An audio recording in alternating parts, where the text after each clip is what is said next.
Alrighty, so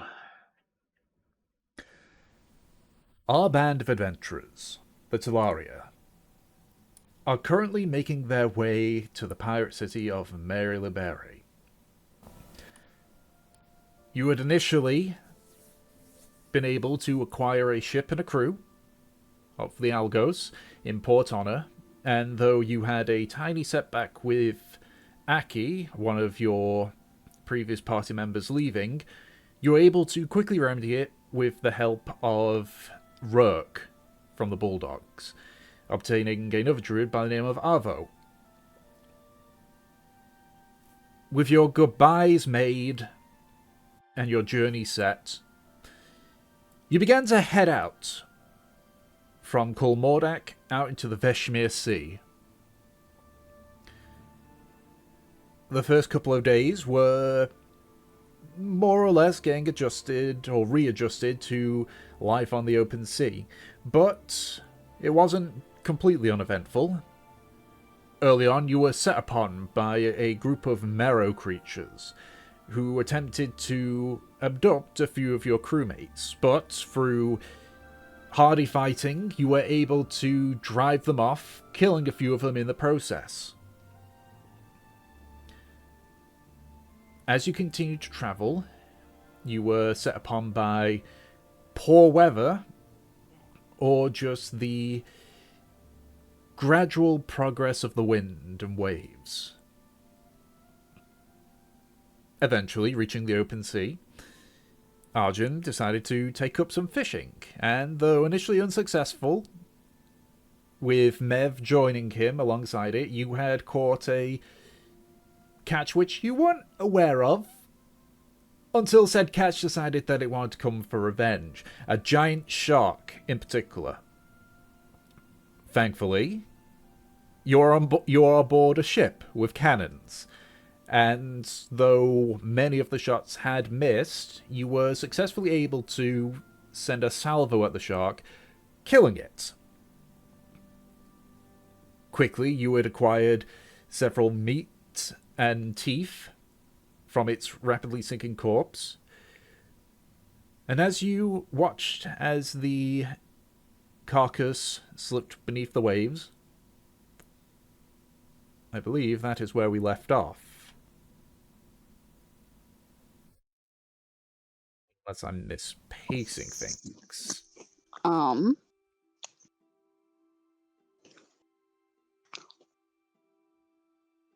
I think we're good. I think it was my role. Mm-hmm. Yes, yes, it was. She's doing a roll for the new day. Yep. So, what am I rolling? You are rolling a d6. I need to also roll a d6 as well.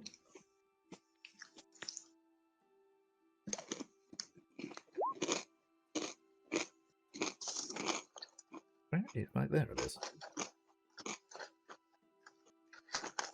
Okay.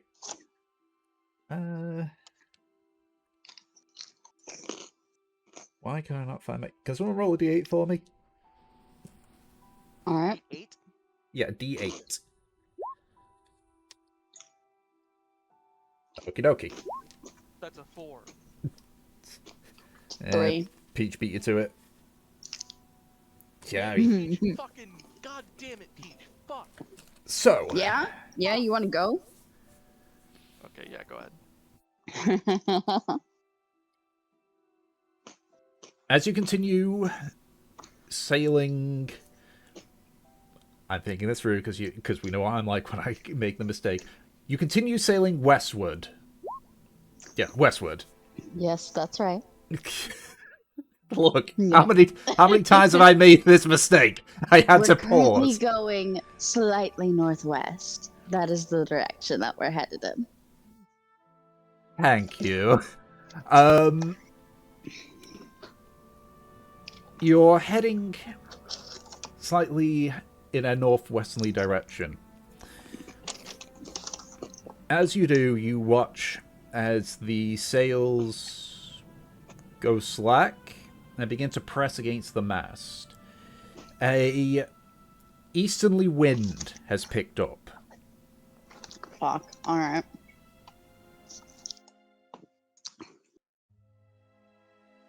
From what you can judge, it's doesn't appear to be a storm. It's just a strong wind, but it will slow down your westerly travel. Alright.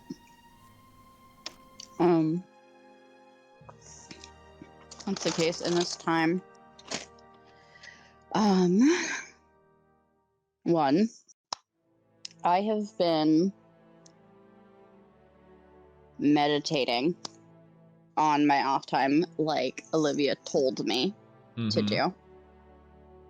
Has anything come of that thus far? Make a wisdom check. Wisdom check. We'll see.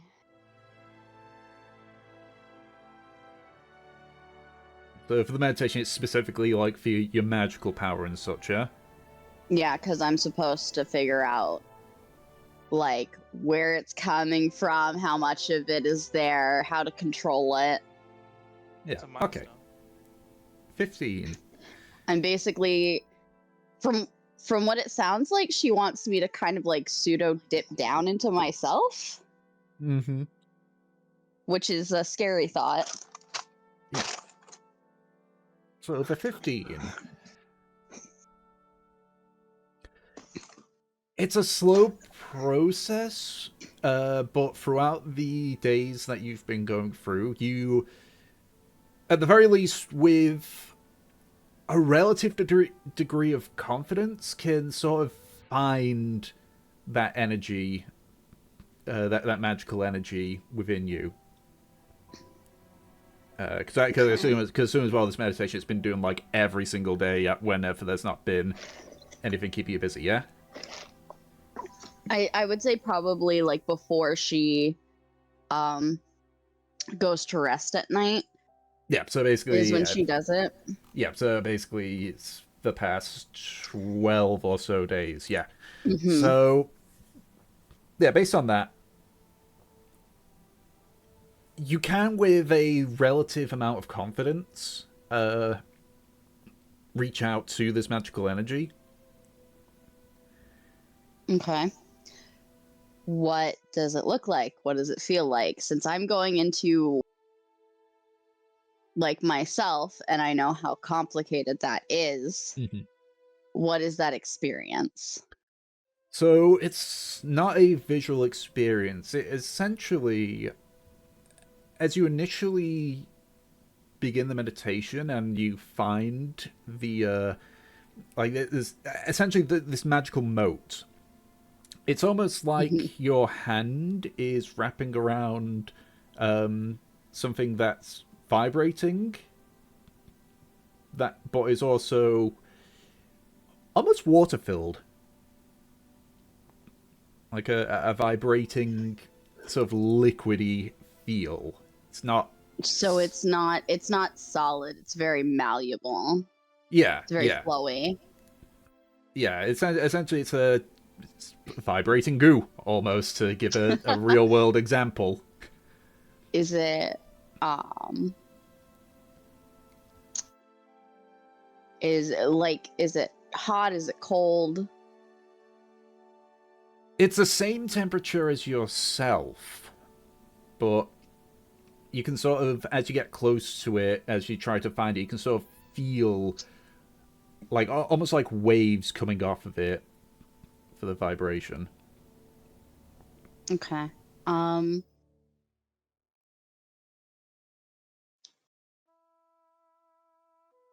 Does Valkyr have any reaction to this while I'm doing it? Or does he stay quiet? He, nearer to the time as you get as you sort of like getting more adjusted to it, like during one of the points where it's struggling, Valkyrie actually does speak up and just says, "If I could help, I could, but I cannot sense it." You can't sense it. No, I think this is something exclusive to you.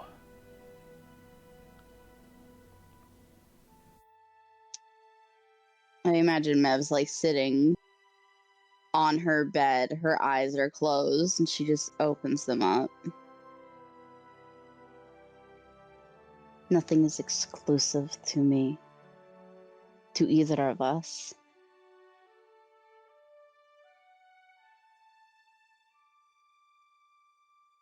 He sort of manifests himself, sitting alongside, just sort of looking ahead.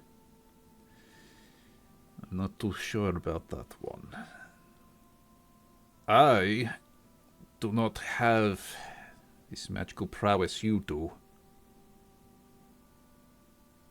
I cannot point my finger and cause sunlight to fly from my hand, and you seem to like point a few times if he's trying to do it himself.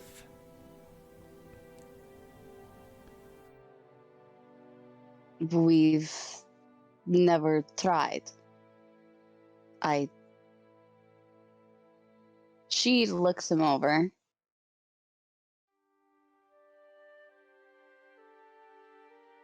You think that there's something that separates us?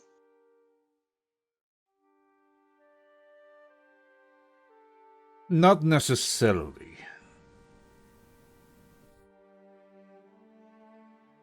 If that was the case, then it would be obtainable for you. But do you believe it is not?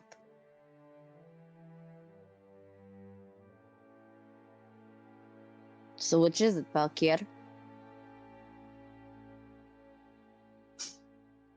Like looks at his shadowy hand. I think maybe it's because I'm not completely there, so to speak.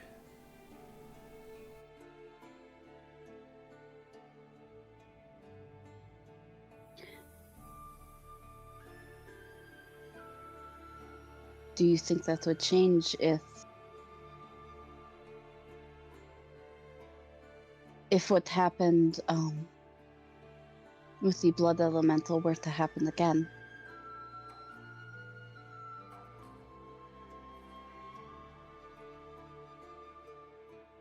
Or do you think it is because part of you is missing anyways? Looks down at his other arm. I think that, or so it looks himself over. Maybe my being both now and when I was around proper wasn't very good with magic. I don't know many wizards that are this, how you say, buff.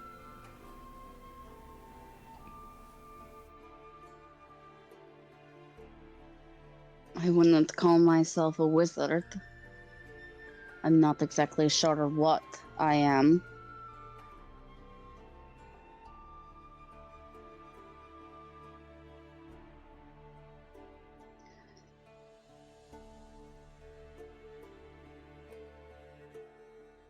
If this is something that separates us, do you think there are other things?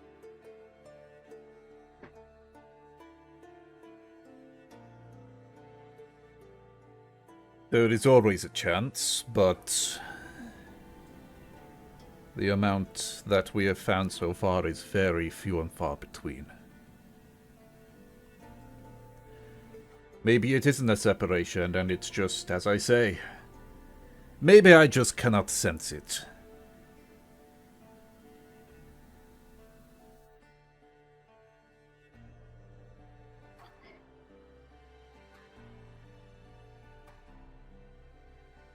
Perhaps if I were to lead you to it, it might help. It's worth a try, I guess.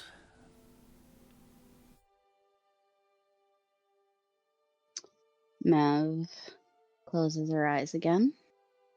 She's going to try and find the moat. Okay. So with this, since you had found it previously before Valkyr had spoken to you, you're able to find it relatively quickly. Okay. Does it feel like it's moved at all in that time, like without my influence? It's shifted a small amount. Okay. I'll need to watch out for that just to see if it is just like if it's static or not. But yeah, Mev will reach out and try to basically hold it as best she can. And I am assuming, because this is a sensation that Mev can feel, Valkyr can be just easily led to it. Yeah. You sort of feel them sort of like follow your inner presence. To where so like essentially like in your mind's eye you're sort of like holding it cupped in your hands. Mm-hmm. You sort of feel like the presence of Valkyr sort of like go through that. Pauses, go back again. It is extremely faint to me.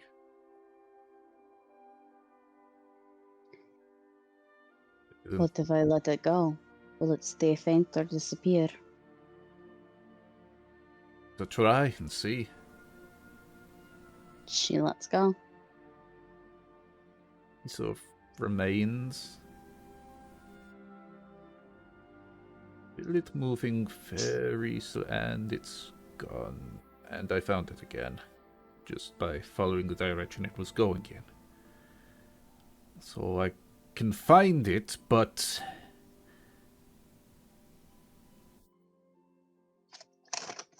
You will not be able to keep it. oh, that could be a number of things.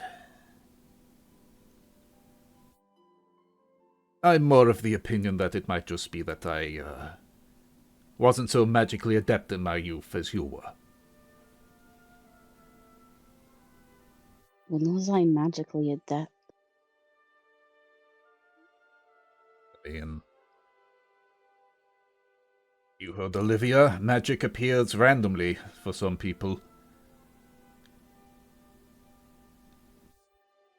Maybe you were, but you just didn't know it. All I know is I can't hold it.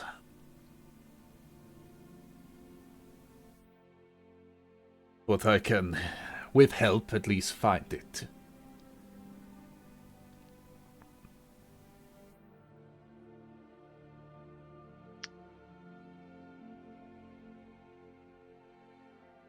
Very well.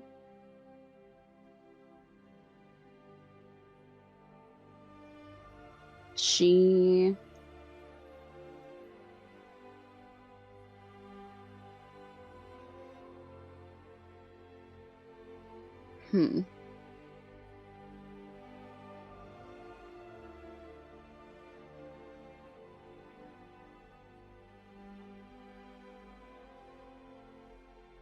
Valkyr, there are often times where you slip away from me. You go to some sort of corner in my brain, I assume. Suppose that is the best analogy, yes?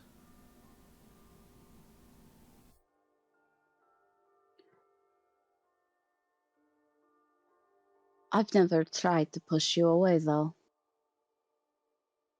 It has always been your choice.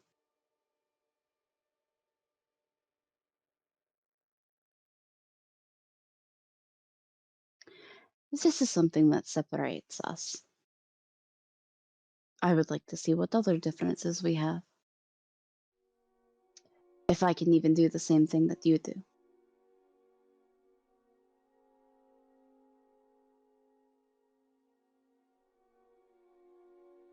sake of knowing what we are, I'd be happy to help in any way.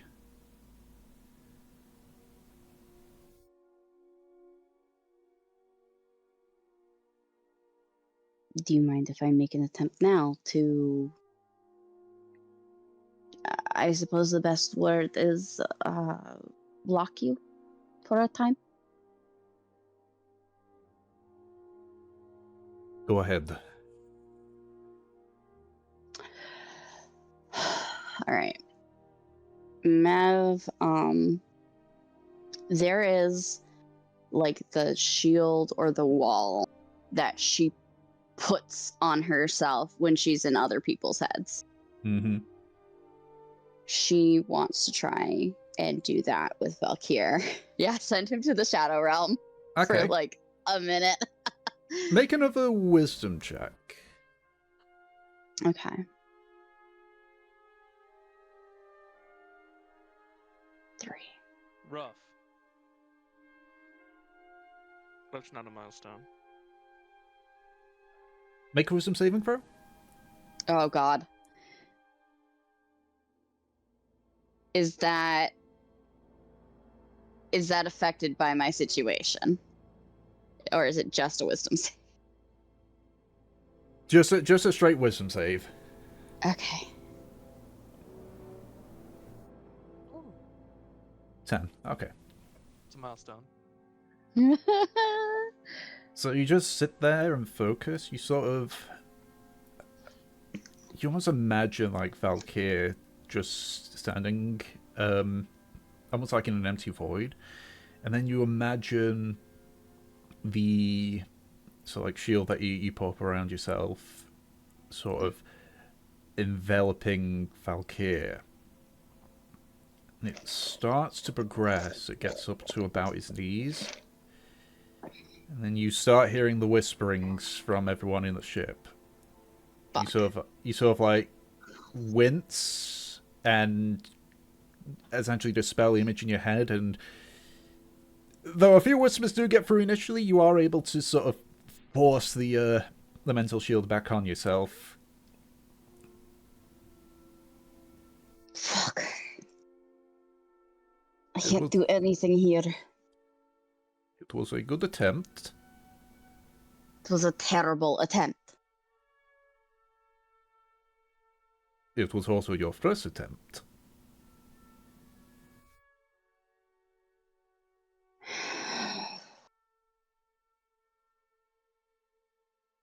But what's it's worth, I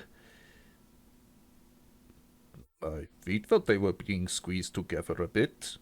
Not uncomfortably so, but if I had them, I probably would have stubbed a toe.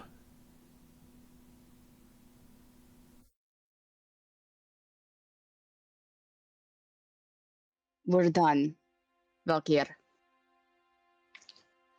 Yeah, seems a mess. He can feel like the irritation on her right now. Of course.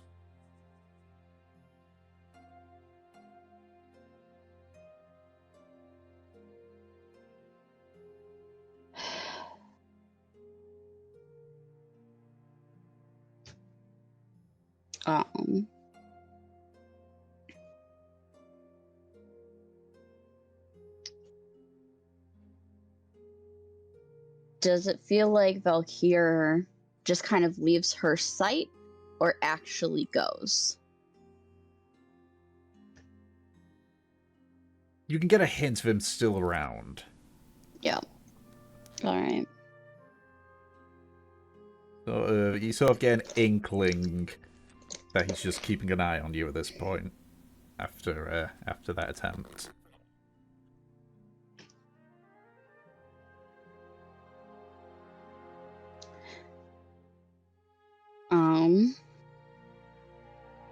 Mev is...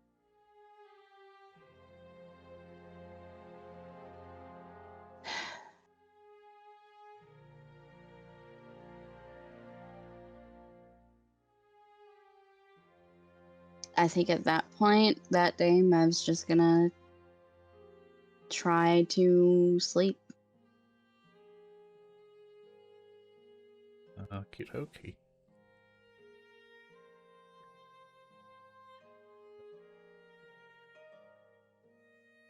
The next day, you initially notice, this is around the midway through the morning, a lot of dark shapes start appearing underneath the under and around the ship. Yeah. Yeah. Who would be on deck at this point? What is that, during the day? Yeah. Okay, so Mev would be in bed.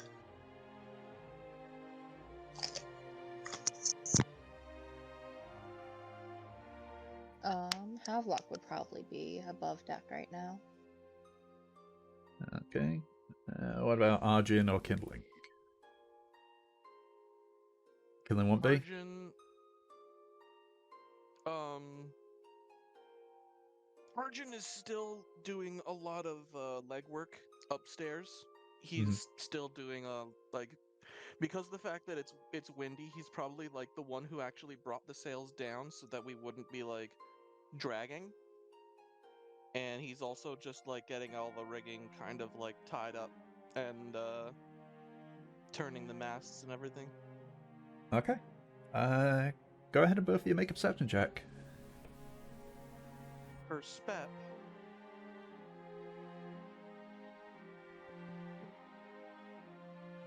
You both you both sort of lean over and observe the shapes, and as a particular wave like goes over, you see several fish jump out of the waves.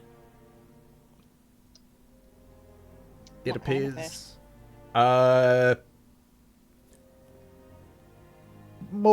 more tropical fish of various sizes. See a few tuna and such. It appears that you have ran into a large, like several schools of fish here.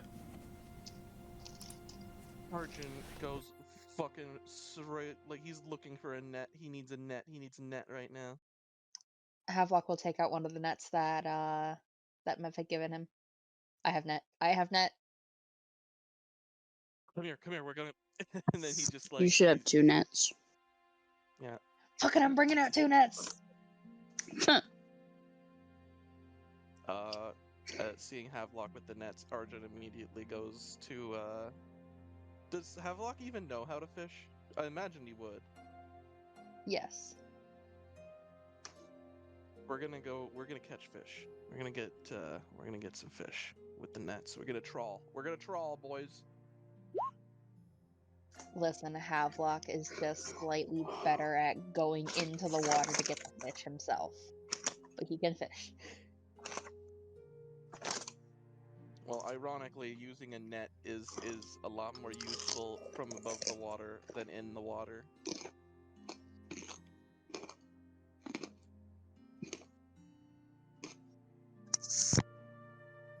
In my defense, 40 feet of swim speed. Fair enough. Alright, what are we rolling? Let's catch these fish. Survival checks. Do you want to do advantage? Or are we doing And why separate? does my wisdom have to suck?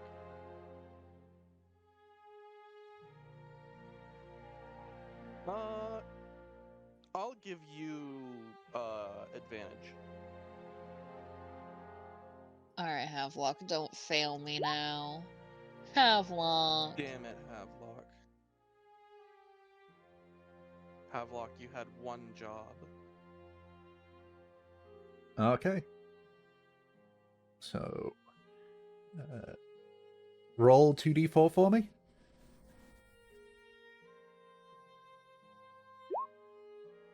Alright. Unfortunately, your first couple of casts, you aren't able to really get many fish. That's about how many pounds of meat you're able to harvest. But there's still a large amount of fish around still, so you can go for another attempt. Go, Arjun, go. All right. Arjun takes over. That's better. 18. Roll 4d6. Wow, I like how you were like, why did my wisdom have to suck, but you still have a plus something on these rolls? Well, that's proficiency. I normally have a 0. You sort of quickly adjust the nets a little bit, given that the nets are more designed for getting people, I believe, because I think it's the weapon nets. But just like begin to cast them in again, it bears fruit. You're able to pull out several more fish. So you can throw the nets out again just to try and get meat, or if you want to try and fish anything fancy, you can switch to a rod instead.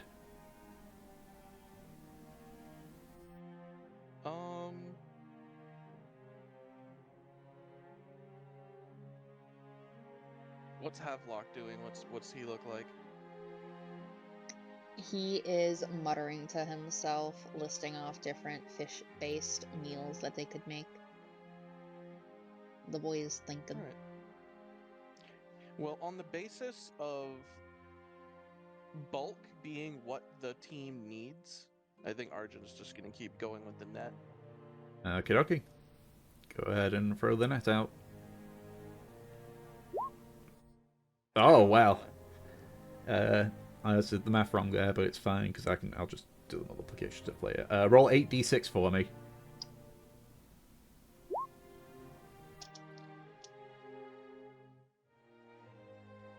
Okay. So, over the course of the next couple of hours, you're able to get a combined total of about £100 worth of fish.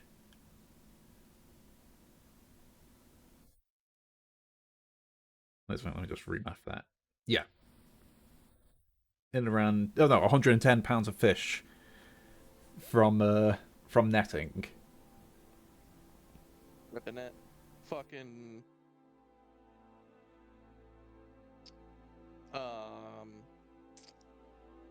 Arjun, who's normally stoic, as he's casting the net out and then like pulling up these pounds and pounds of fucking flapping fish, he's just like and he's having a great time.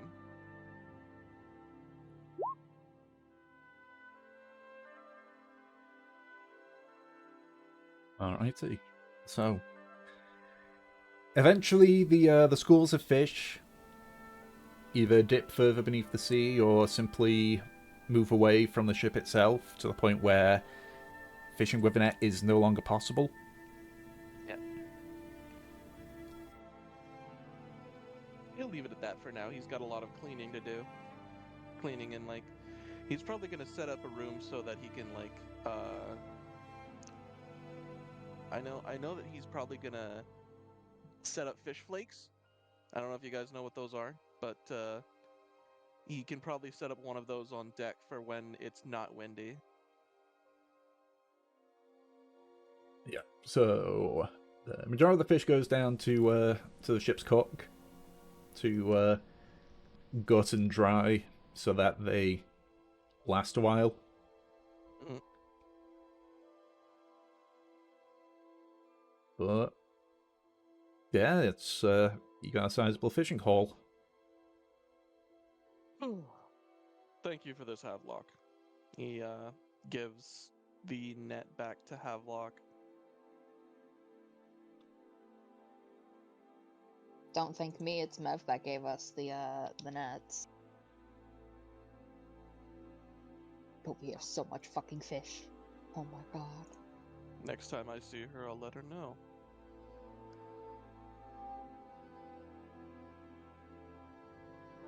Do you need help cleaning the fish?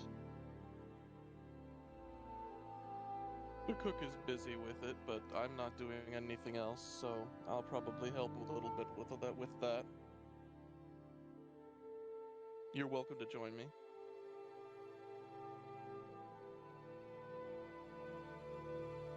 And just like that, Havelock is gonna become the puppy he is and follow.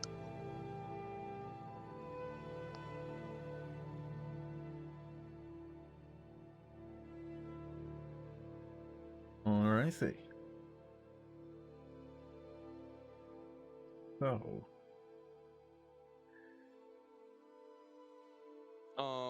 How about a perception check from Havelock?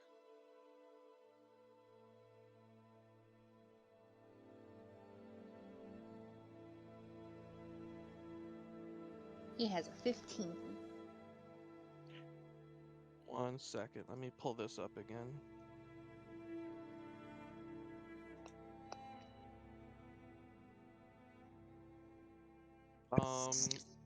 You notice that there is a very particular kind of basically like a filleting knife that he has. It's actually like kind of ornate, and it basically looks like this.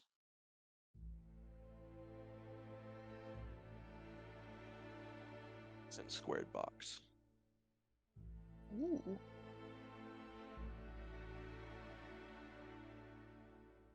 That's really pretty. He looks up from what he's doing and looks back down at the knife. Thank you. It's it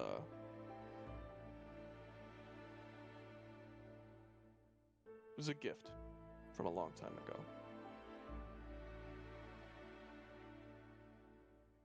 Someone you still talk to? Or... He shakes his head.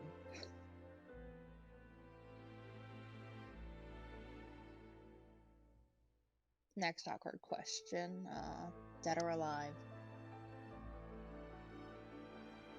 His brows kind of sink a little bit, but he shakes his head again. Dead.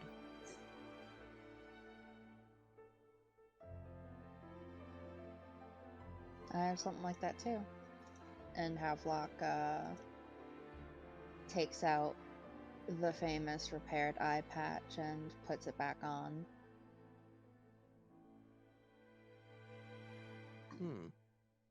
Fucking.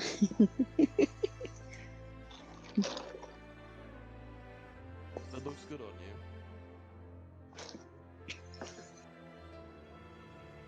Thank you. It's not only pretty, it's useful too, and he's gonna make it glow.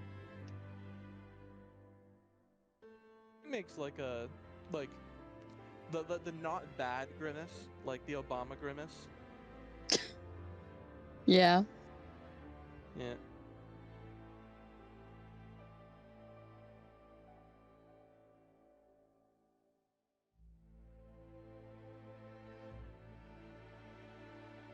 He looks down at what he's doing for a hot minute, but he looks back up and he says like,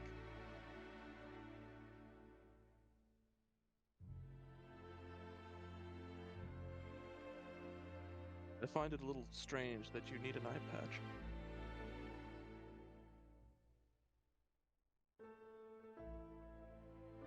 I don't need it, but it was the only thing left when they passed.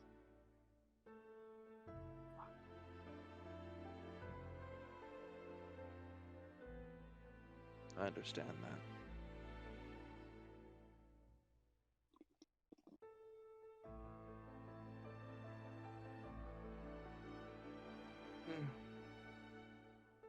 Well, perhaps we can share a drink after this. And he says that with a very like there's a very cautious tone to that for the fallen. Just one. We can do that. I'll fill up the jug for us. Make it special.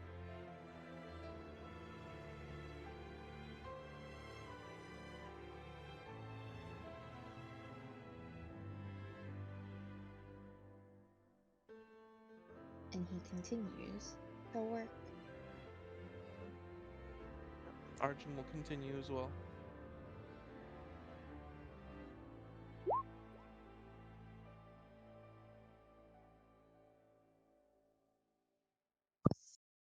I hate that fucking thing.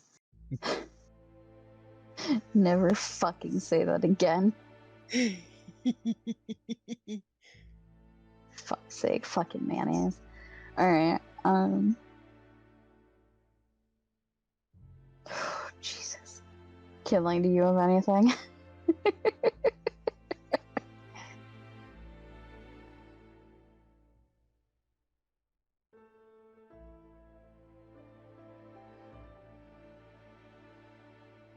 Okay.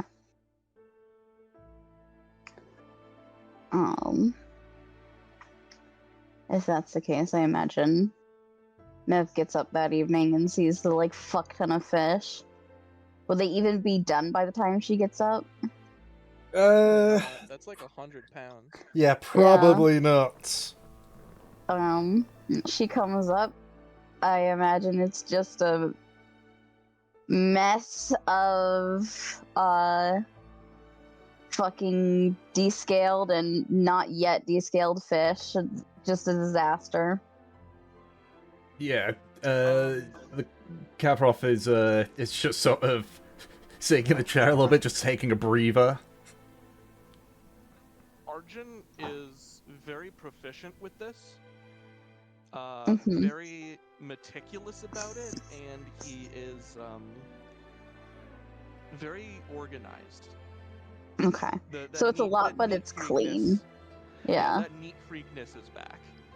Okay, yep. Mev goes up to them and, like, they're hauling everything. Hand through her hair. Jeez. You guys were busy. We hit a shoal along the way. Your nets, they came into quite handy. Oh, that's good. I bought those things like fucking forever ago. Arjun smiles. I didn't have the foresight to be bringing any of my own. She she shrugs. Don't thank me. It's just kind of I thought that was handy. Fuck. She just, like, leans down, starts scanning everything. Got any plans? I believe that's more in their wheelhouse. He points to Kevroth and Havelock. We're gonna have so many dishes. So many that the crew will get sick of it. Just done the math. Using it all up in one go? That's 1 day's worth of food for him. A hearty meal for him, anyway.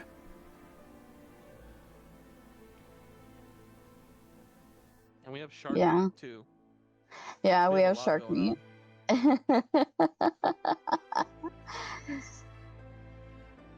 Oh? You guys need a hand? How long have you guys been at this? All day. Fuck. Alright. Yeah, Mev will, go ahead and start helping out. You know, Mev, whenever we take a break, Arjun and I were gonna have a drink. You wanna have one with us? She looks up at Havelock and glances at Arjun. Gonna see if this was, only him and Havelock affair. looks like he actually thinks about it for a second, but then he nods and he says, "We were having a moment to honor the dead. It's a special occasion of sorts."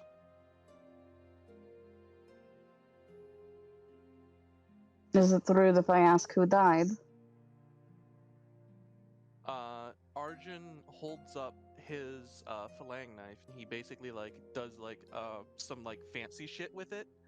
Like he spins it around in his hand and everything, and then he catches it by the blade and he holds it out to you to look at. We were discussing gifts. She very gingerly reaches out. She doesn't actually take it. She just kind of runs a finger on the patterning for a second.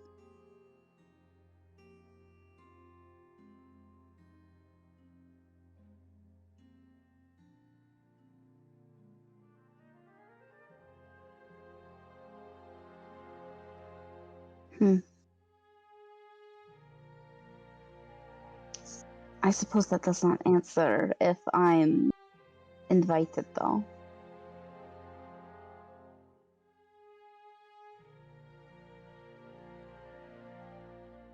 Do you respect the dead?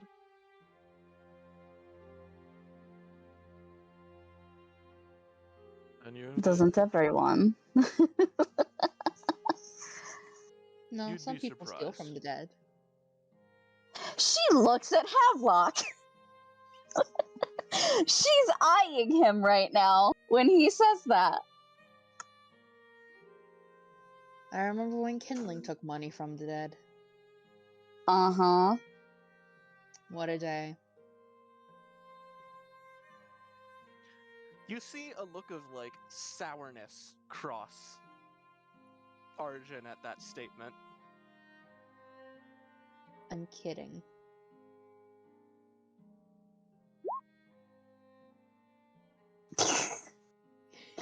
Mev shakes her head.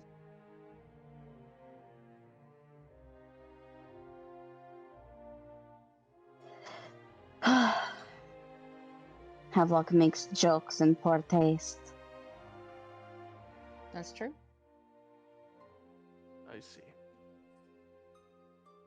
The hackles go down.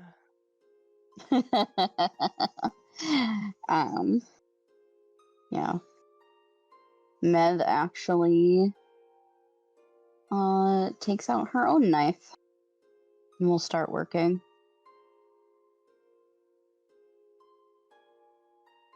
Freaking. Has Arjun seen this knife before? I don't think he has. No. No. Unless he used it in combat at any point, no. No. She wouldn't have. She's got a cool knife. It is a very very thin stiletto knife in the shape of a dragonfly. Arjun looks almost confused by that when you bust it out, because a stiletto doesn't really have a slashing edge. They're meant for piercing things. Yeah, You're using a fork in place of a knife right now. And he's just you would be surprised. The knife, when she actually cuts through with it, is shockingly sharp. It seems that He this looks was even more very confused. yeah. I would say upon further inspection, you kind of realize that while it looks like a stiletto, it is not quite.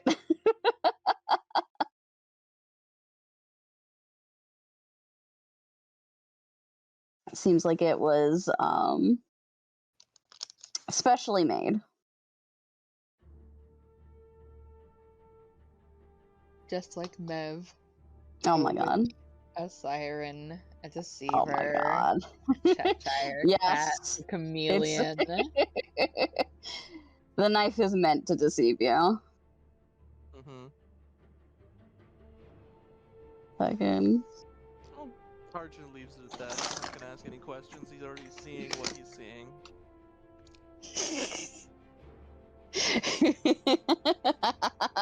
I love Brad's offense before I get to it.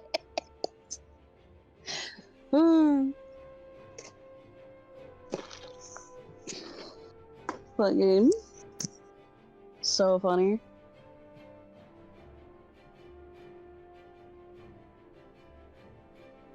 Takes about another hour or so, but eventually with all of you working together, you're able to descale and gut the fishes that are remaining, and Avrov puts them in a barrel to just salt them, while keeping some out for the dinner tonight.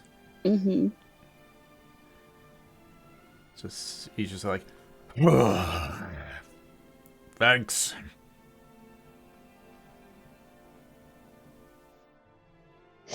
Could you not fish that much this next time? Listen, Arjun if looks there's up and fish, we says fish. no. Worth a try anyway. Alright.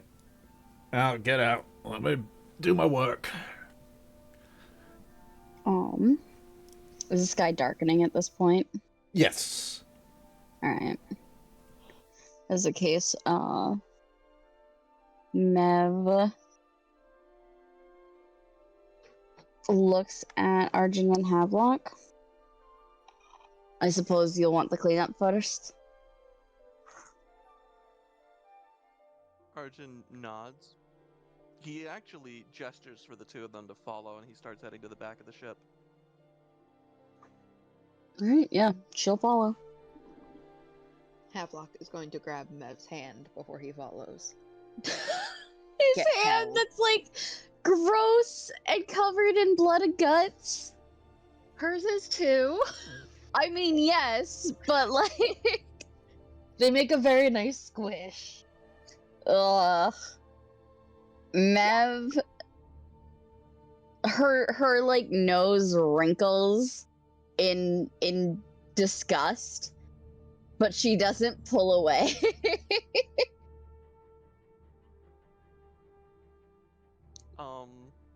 At the back of the ship, and this is probably like in a relatively like there's not a searching for privacy necessarily. Arjun like basically grabbed something from his room before moving to the back of the ship, where like you could essentially like the best way I can describe this is that like there's like probably like a basically like a shitty winch system with a bucket for like hauling up water if you ever need it, even if it's salt water. Because obviously you use water, like you use salt water to swab the deck and stuff like that. It's not always fresh water. Oh, hi, Mom. Thank you. Hi, Mom. Thank you. Arjun says, hi, Mom. But, you notice that, he basically brings along, like, it looks like he has a particular kind of soap, like a few different types. And, he gestures for them to, like, again, kind of silently, allows them to have a look at what's what and, like, pick their poison, more or less. Because, these seem to be, you'd probably recognize this being pirates, but it's a type of soap that is meant to be used with salt water. It blends with the salt and then washes the salt off. Yep. I think if Mev has her bag with her, she actually takes out her own.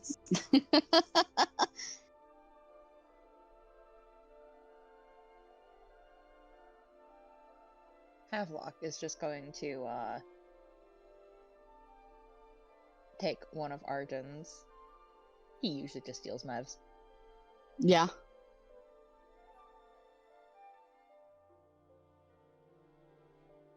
That man would sit there and use a 3-in-1 combination, okay? Oh god. Yeah. Mev has her own stuff, and she goes ahead and washes up real quick.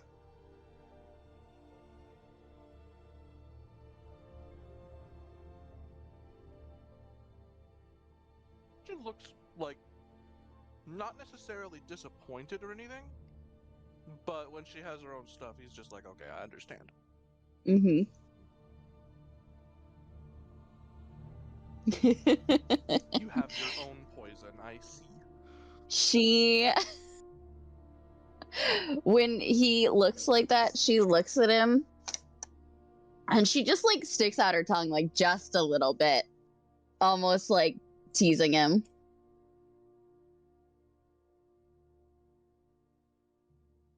This man wants to provide. She says, no, I am strong, independent woman.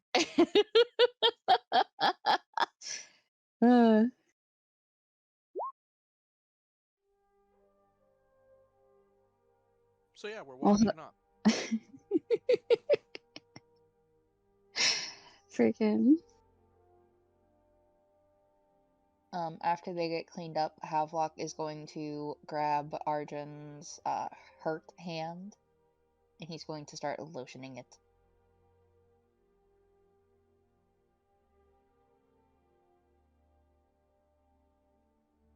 How is that looking, by the way?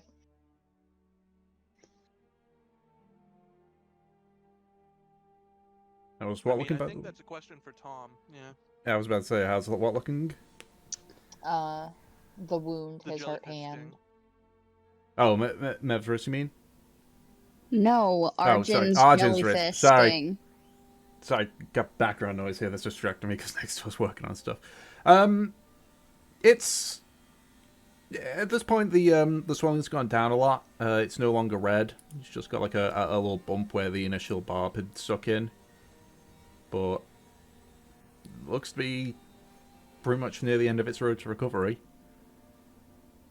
Alright.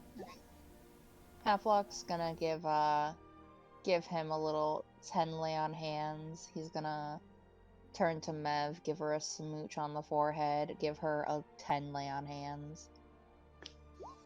You know, you don't need to do that.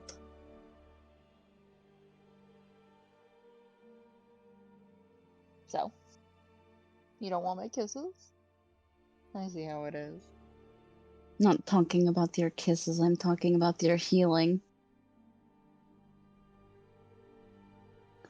And what's wrong with my healing? I didn't ask for it. You never will.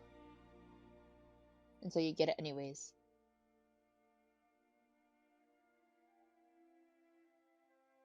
It looks like Mev wants to argue with that, but Havelock knows her.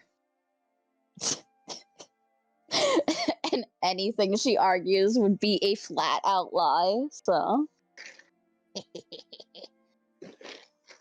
She just rolls her eyes.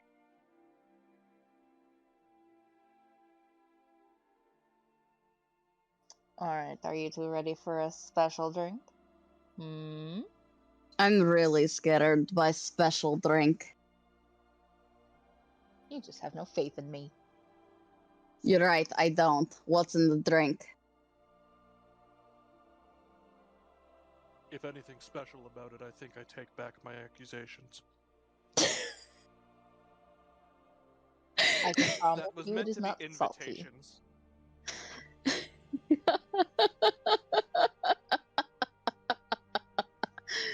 Oh. Fuck. Okay, what were you saying, Havelock? I can promise you it is not salty.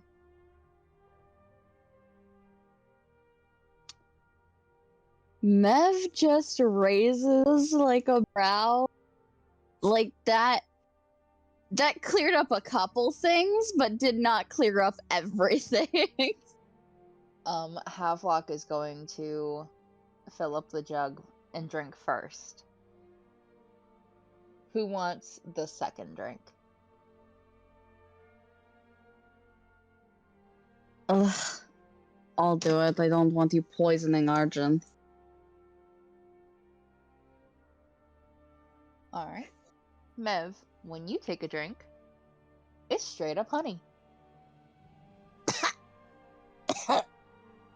Why? Why?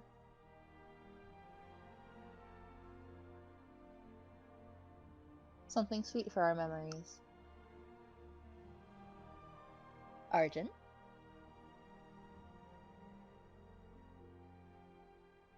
Could you repeat the thing you said last? Something sweet for our memories. And then Havelock looked to you, expectantly waiting for you to take the jug since Mev hasn't said what it is yet. He'll take it, but he looks extremely suspicious.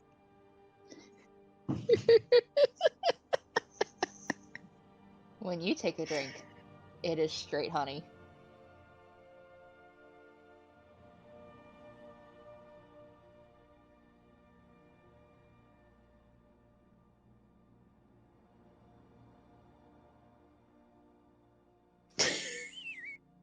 Silence. We killed him.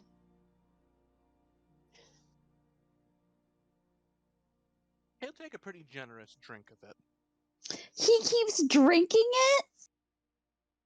Yes. Oh my god.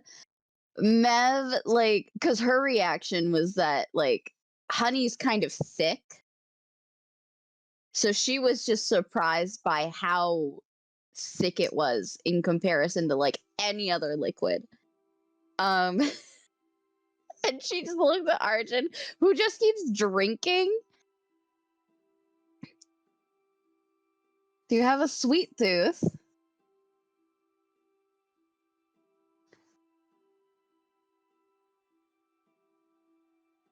I count this as being, well, a little bit kinder than I expected. Yeah. What were you expecting? Alcohol.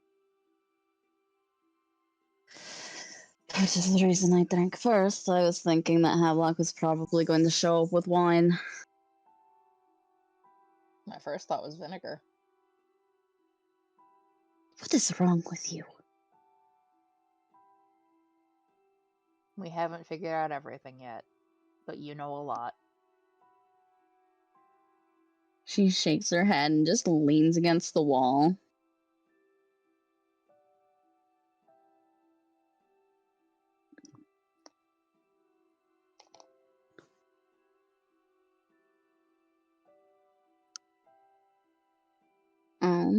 She's gonna eye Arjun. Just like what his reaction to all this is, because Havelock's ridiculous. I'm sure that Arjun is learning that Havelock is absolutely ridiculous.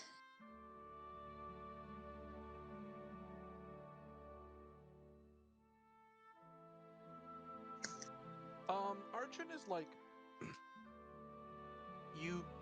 he looks amused more than anything. Mm-hmm. He doesn't seem like he's having a particularly bad time by any means. Okay. If anything, it's actually more like there is an endearment to him right now regarding Havelock. And regarding you, it's just like, it seems like he's more than just getting to know Havelock. He's getting to know your relationship as friends, and he's seeing that in very amusing. What's so funny? You.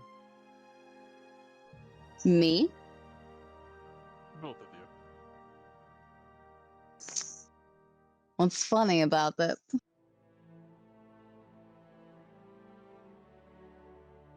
You have a very particular kind of friendship. She looks at Havelock. Yeah, I suppose we do.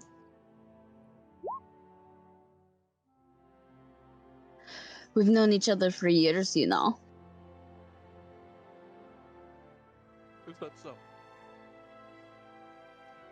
Yup. Long since before we even spoke to each other. That's right. What is it? 8 years of knowing each other, only spoken for one? It's like it was fate, and he's leaning all of his weight onto you. She definitely looks amused.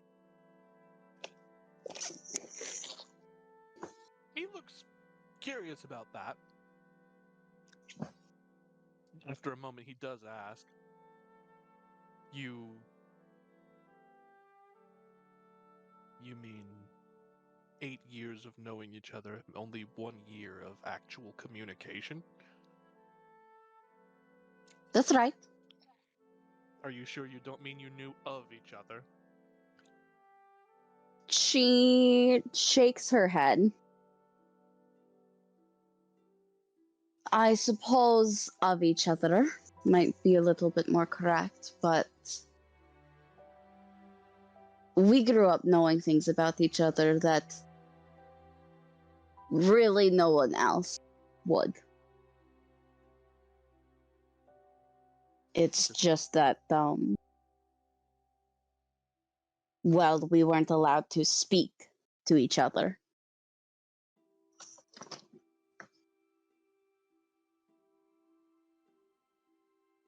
Weren't allowed to speak to each other.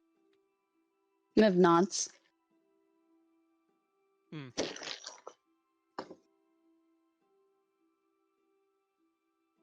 Sounds like a story.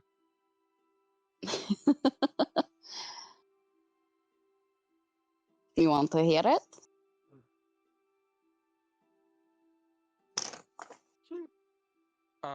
Gestures to you to basically go ahead with it.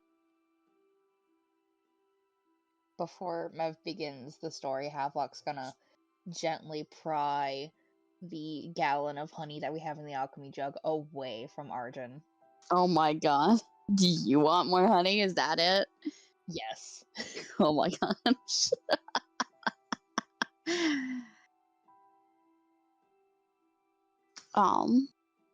Get out some crackers from the rations. We have a great snack. Well, I suppose the absolute bare bones of it is that,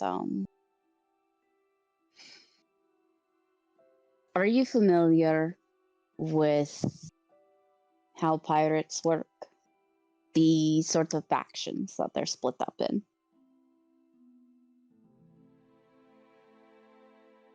It's based on the captains of various ships, if I'm not mistaken, right? To an extent. Each ship is considered its own sort of community or tribe. But when we come together, there are certain laws that we all must abide by. Some choose to not follow these laws. We are separated into either code followers or free pirates. At least that is what outsiders would call it.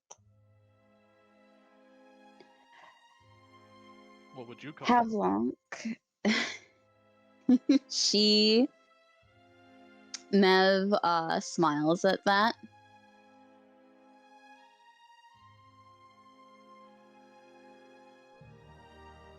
The younger among us would either call it, she waves her hand, trying to think of how to best say it.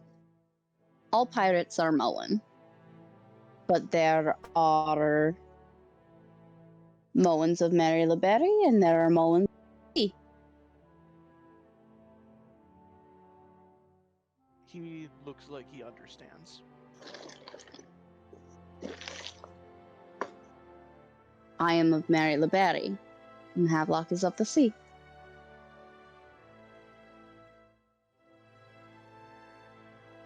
He looks at Havelock for a second. Back to you. How is it that you coexist then? Everyone is welcome in Mari Libere as long as they follow the laws. If not, they are kicked out, exiled. It does not stop Seamoans from trying to get in under the radar, though. Essentially, we coexist from truces. He ends up looking at Havelock again, and then he looks back at you and he says, "Does that mean Havelock's going to be kicked out when we get there?"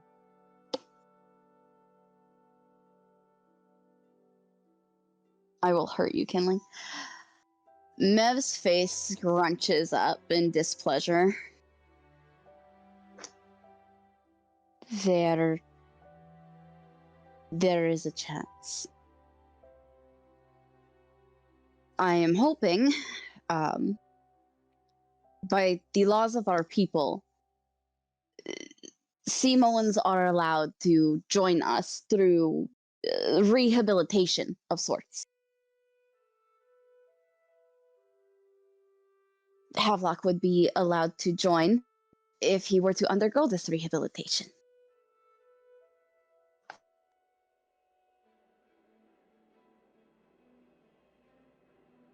He looks at Havelock like there's an unspoken question there. Yes. Is that something you want to do? Or are you doing that just to get into Mari Libere?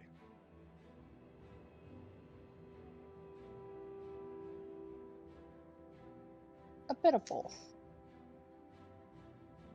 You see, He nods.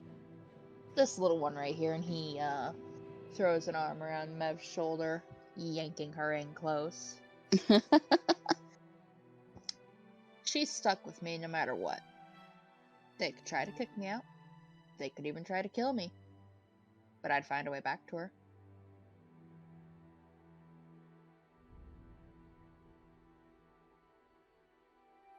Romantic.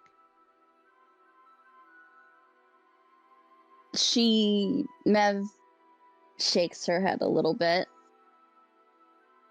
The point is that it's actually a little bit more complicated than just code followers and free pirates. The groups that we're a part of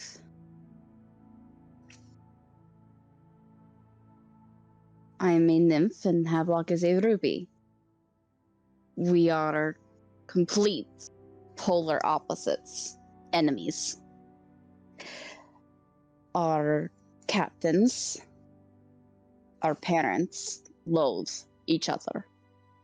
Although there are still the rumors that your mom was madly in love with my father. My mother has never been attracted to a man in her life. Ugh. I know, that's what makes it funny. Nor has any woman ever been attracted to your father. You know what? That's a fair point.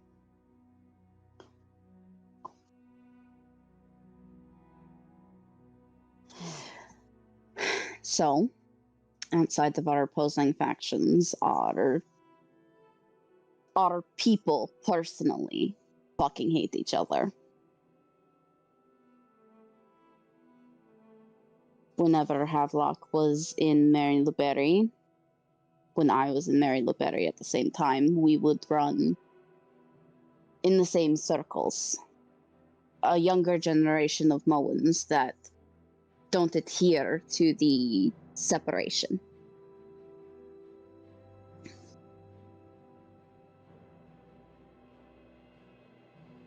I see. No one ever really knew or found out about any interactions we had. They don't even know that we're together right now. How did that happen anyway?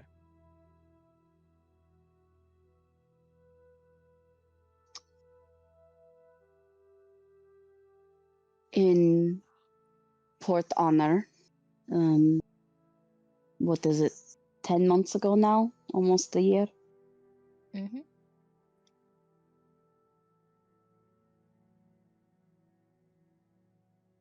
The nymphs were docked there. We were spending a couple of days. I ran into Havelock one night, and essentially we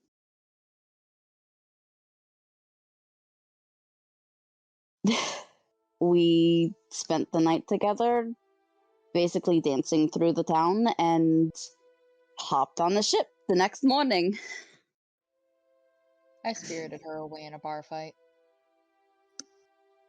Yes. Yes, he did.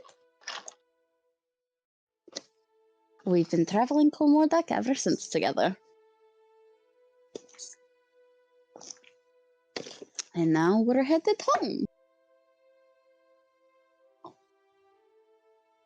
Hooray. Are you concerned of how your associates are going to take you coming back with Havelock?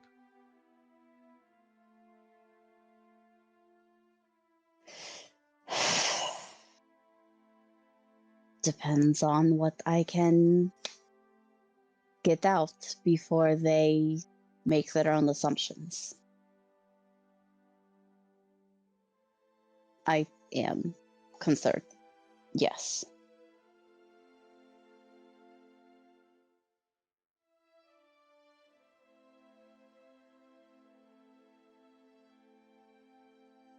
There's a moment where it looks kind of like Arjun is debating something. After a moment, he ends up speaking again. It seems you have a lot to deal with. Mev nods in agreement.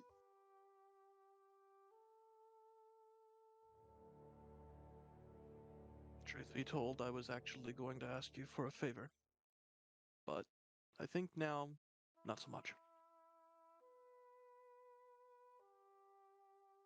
She raises a brow. What was the favor? I've already told my captain. I don't plan to go back with the Algos. I'm going to stop at Mari Libere for my own reasons. If I'm to be completely frank, I need to speak with your mother. Among other people. You need to... Oh, why? Personal reasons.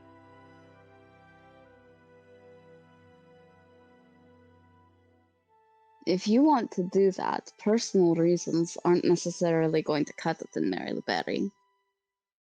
People are going to want to know why you're knocking on their ships. I'm aware that it's not the easiest thing to do. Nor do I think that I'm going to be able to get anywhere on my own. Or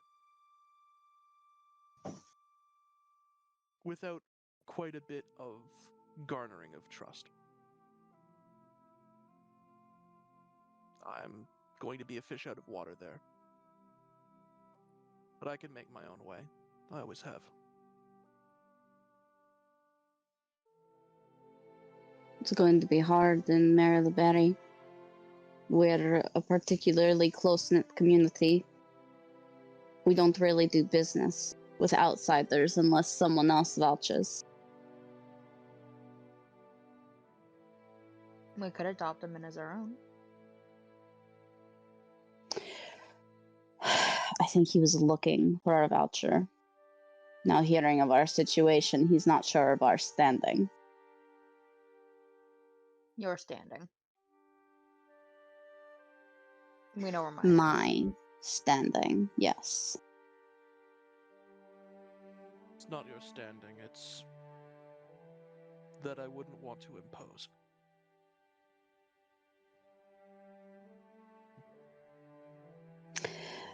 Is it something that would put people in danger? Get someone in trouble? I don't think so.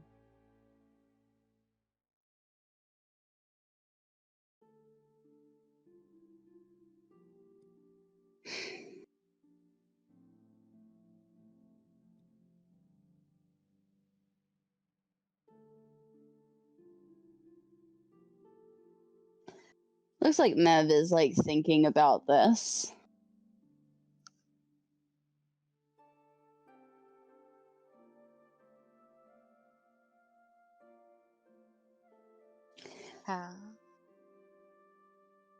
Yeah, go ahead, Anna. Havelock wanted to nudge Mev and like tap his forehead real quick. Yeah, she'll click in. You could always take care of him first, and I'll stay towards the outskirts.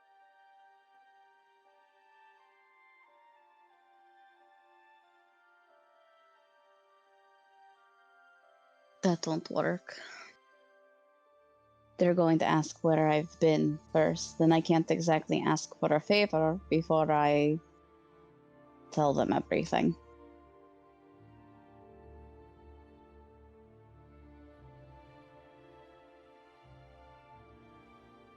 I suppose that's fair enough. Plus, I don't even know what Arjun wants to do.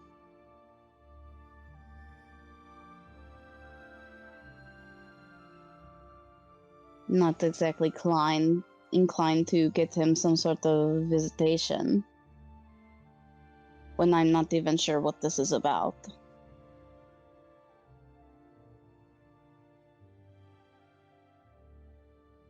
Are you gonna try and tap into his head?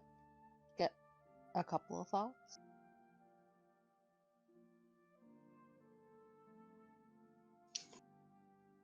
Seems fairly guarded about it. I feel like I might have to peer deeper than just surface level. If I do that, it's going to be obvious.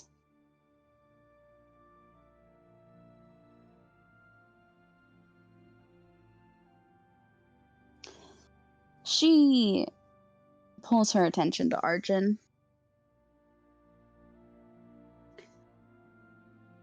Why don't you at least stick with us while you're in Mari Libere?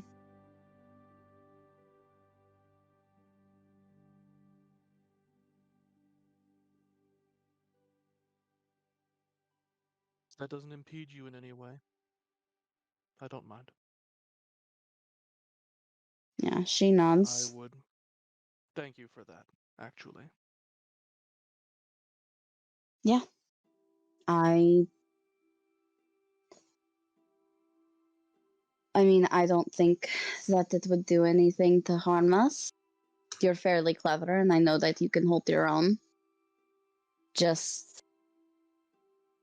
You're just not going to get very far without one of us around.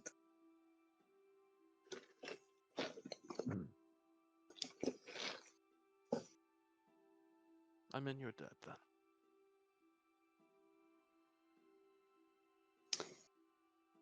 She thinks for a second. Actually, you could do me a favor. He raises a brow, but he gestures with like a nod for her to go on. You spent time in Erazar, correct? Yes. I'd like for you to tell me about it. Does not necessarily have to be your own history, but I'd like to know what it's like.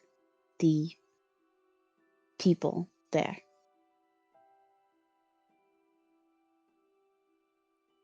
I could do that. And she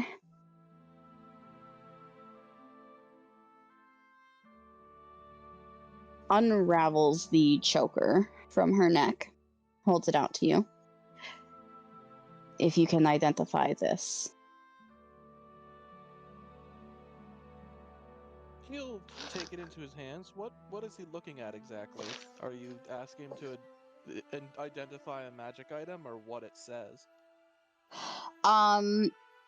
It looks to be a it appears to be like this big gold coin, and it looks like someone is raising something to the sun. I actually have a picture of it, but it does look to be some form of currency or symbol. Let me grab my thing.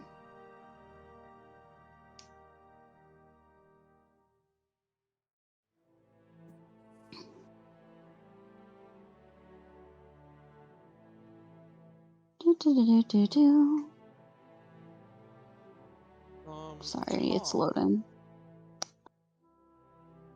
Yeah, Brad? Arjun's time in Erazar is something that we talked about roughly the least. Mm-hmm.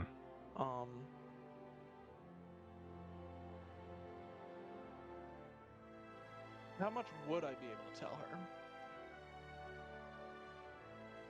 In regards to just like an overview of it all. Pretty much, yeah. So, Here, this is what it looks like. Ooh. And then I got a croissant.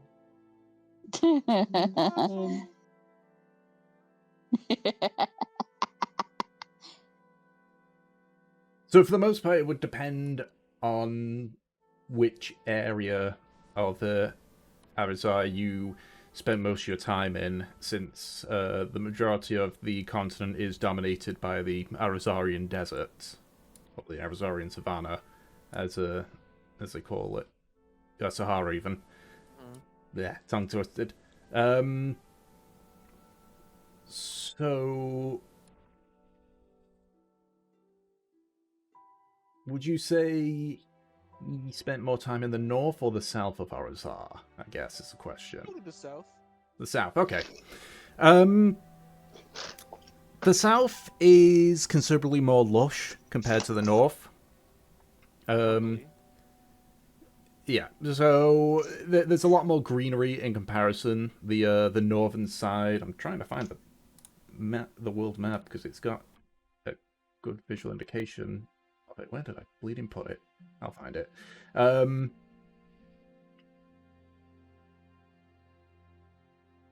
For the most part, Arizar is, while it's technically a kingdom, it's not got a significant amount of unity. You know from your time there that there's a bit of a political split between those that want to go back to the age of pharaohs, and those that wish to continue as they're going, as a more kingdom/republic, essentially emulating a little bit similar to how Karmora runs, actually, though with a few bits of culture from the surrounding continents and islands. Right. Typically,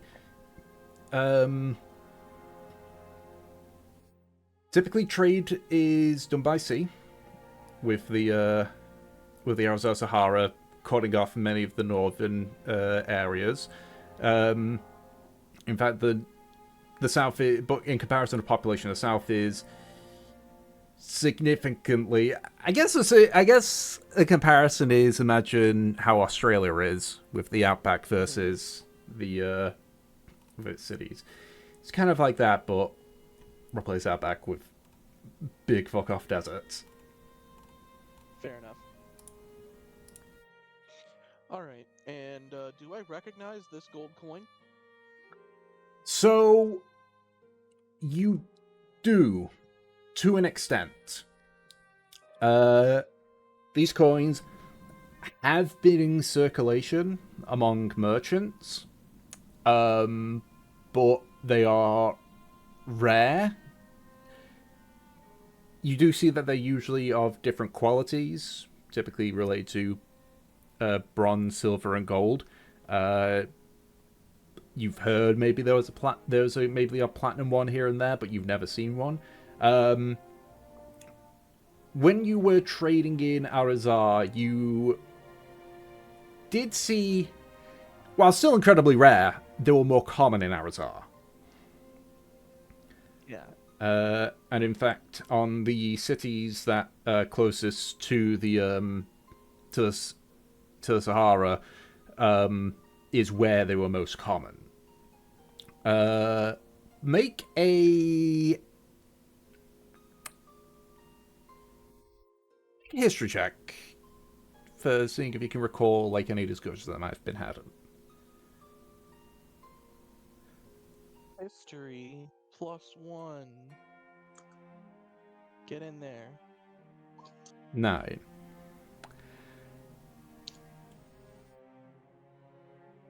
The only bit that you can recall when you had inquired about it is that it came from, while they've been in circulation, typically those that traverse through the Sahara come back with them. Albeit, maybe every 5 or so trips, they'll have like one of these coins.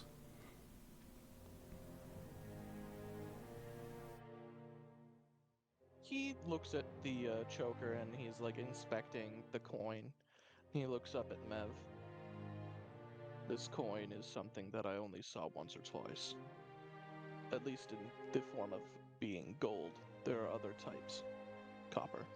Silver. They primarily come from, at least from what I was able to surmise, Erzar's deserts. It seems that the travelers that push their way into the sands would sometimes come back with one on very rare occasions. He holds this up and he holds it back out to her and he says, "This is exceedingly valuable." Yeah, she takes it back and she will put it back around her neck. Let me see.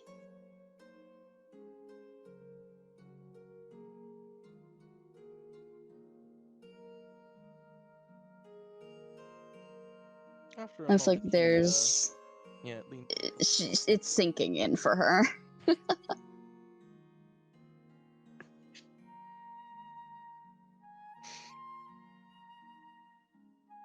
I wish I could tell you more, but all I've really seen is them in circulation.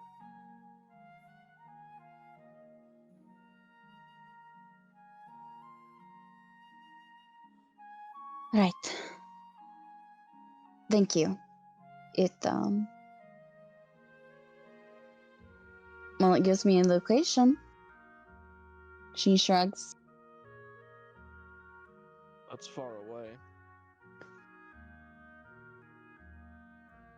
It is, isn't it?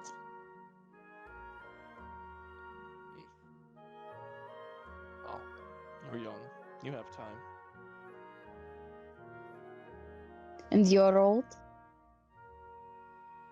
He shrugs.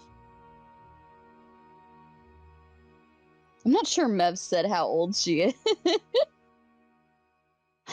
He's To guessing. Arjun. Yeah. Yeah, no, she's actually gonna ask it that. How old are you?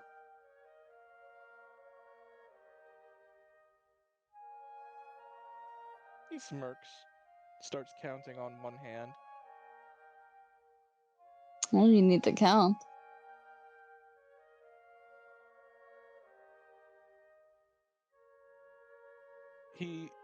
After he's done counting on one hand, he says, 67.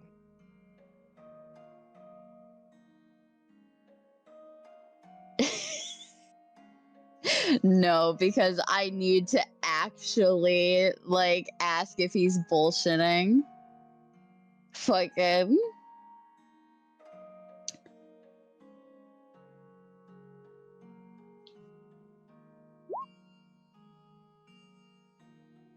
Insight? You want me to insight? Yeah, no, I will. Yeah, Fucking. go ahead. 8. Wow. As far as you can tell, he's being completely truthful. Fucking, Mev's eyes immediately go to Archie's ears. Because from what I recall, he's a half-elf. Yep. Fucking... Yeah, and Mev knows a thing or two about half-elves.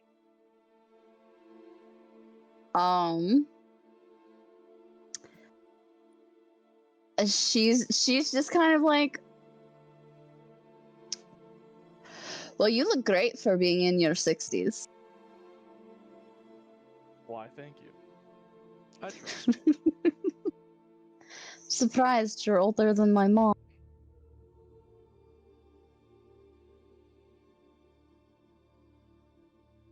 I'm older than more people than I'd like to be, I think. Sometimes it's something that's... He, like, wiggles his hand a little bit as he describes it. Some people don't take to it very well. Don't take to you being older than them. He nods. Mostly humans. She looks at Havelock. Well, Havelock, how do you feel? That's hot. And he takes another swig of honey.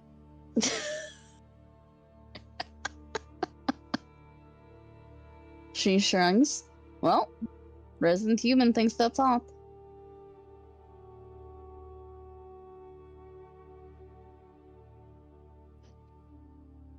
Is Havelock really an example to make a consensus of? Ah, you're right. Havelock is usually always the exception and not the rule.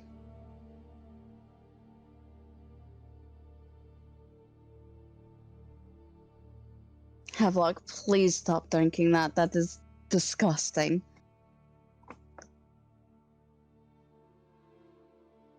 Well, you're not giving me anything else to drink. He's currently not giving me anything else to drink.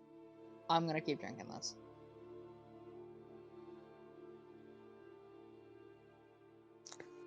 Mev looks at the ceiling like she is holding back the skankiest joke.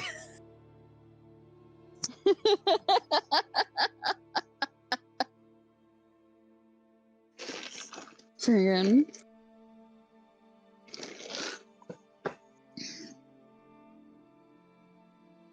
So, how did you meet Kindling?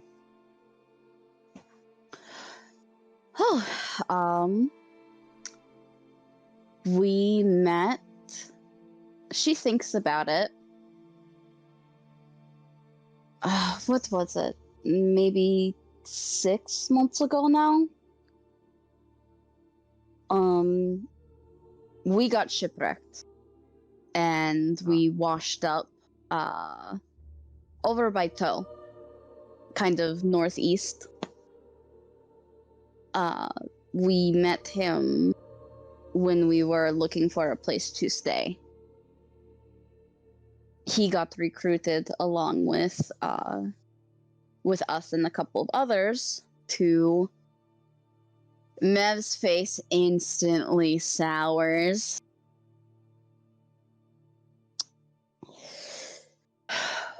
To help a Krisk.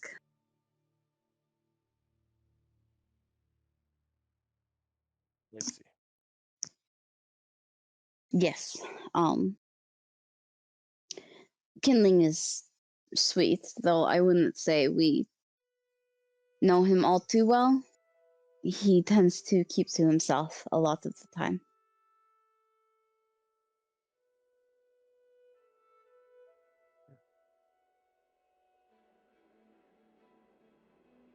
He's just got a tiny bit of seniority here. Just a little bit. Why? You jealous? He snorts. Not so much. Just curious.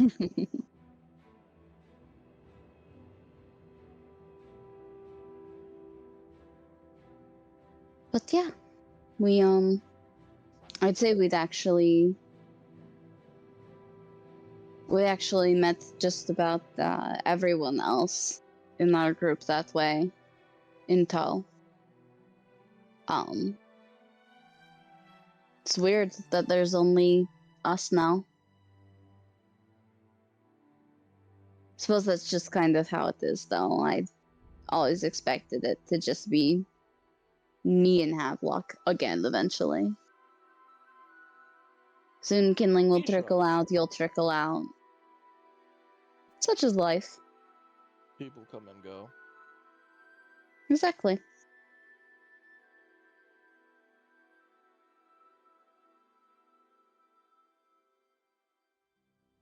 What makes you so sure that you and Havelock are going to be sticking together forever?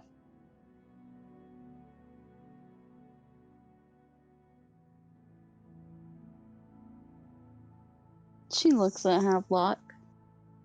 Havelock's eyeing her.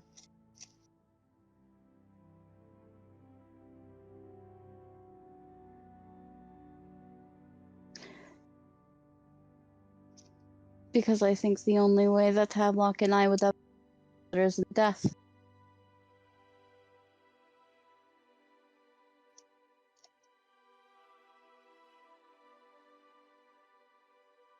Seems you found something quite special then.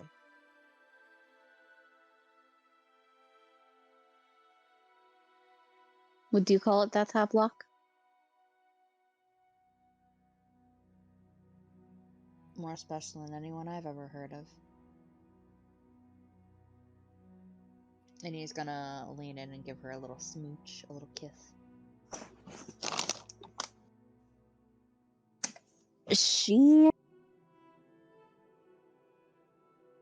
There is a moment of hesitation, or that it's a surprise, but she kisses him back.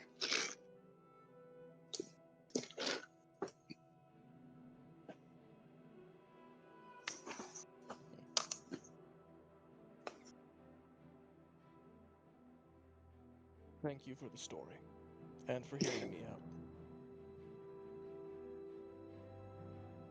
Of course.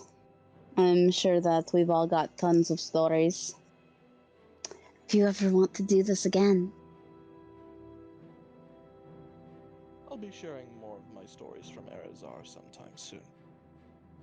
I did spend much of that time on the sea as opposed to on land, though, so there's only so many stories I actually have that would, like, gestures in, like, the vague direction that Erazar would be in would tell you anything about the actual place, as opposed to what its sailors are like. I think I'd be interested in knowing both. Both it is.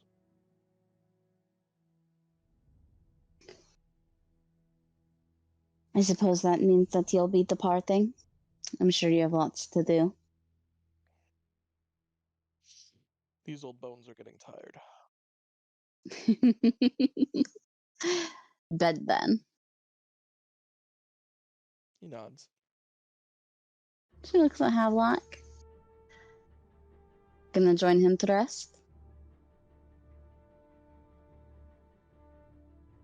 No, I think I'll stay up with you tonight.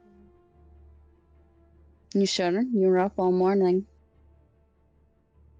I'm sure. You can be some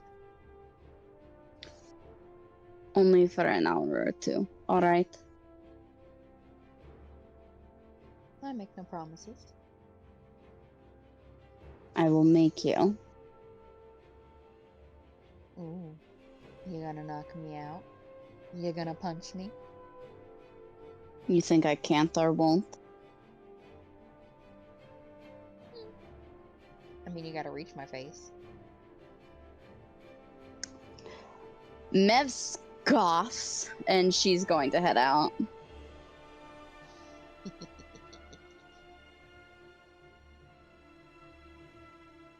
Havelock Night, is Havelock. following. Good night, Mev. Good night, Havelock. Good night. Mev gives a little wave. She's gonna... Archon goes to bed. Yep. Mev has to get to work. So... I think she'll definitely, like... She'll be kind of eyeing Havelock for a while. He's following through, helping with odd jobs, never too far away.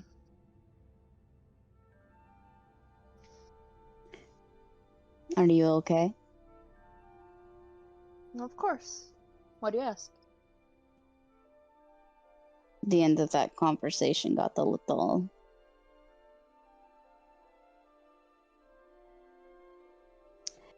intimate.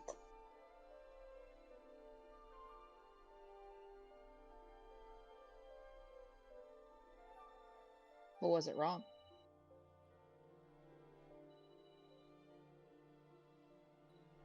I do not think that anything I said was incorrect. Then there's nothing to worry about, is there?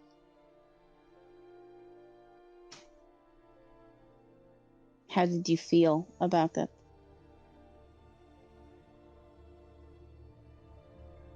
It felt fine.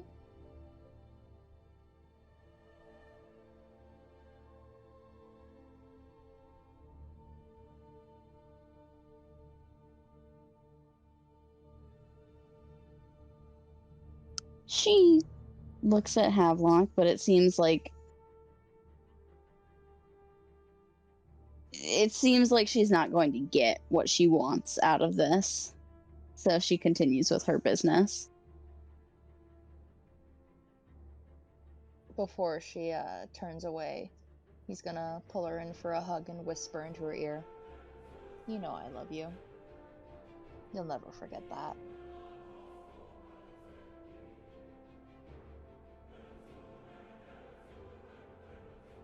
And you know our relationship has been a little more complicated than that.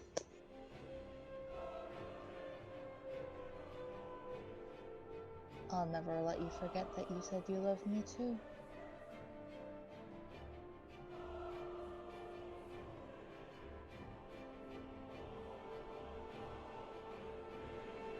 I'm not ready.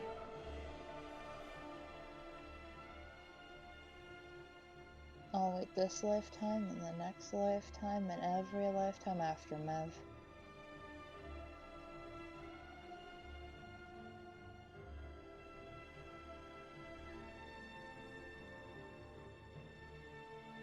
And you're really okay with that.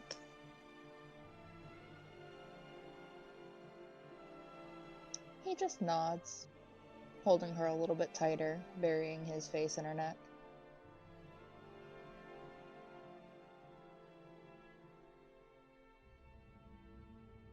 She looks away for a moment, lets him hold on.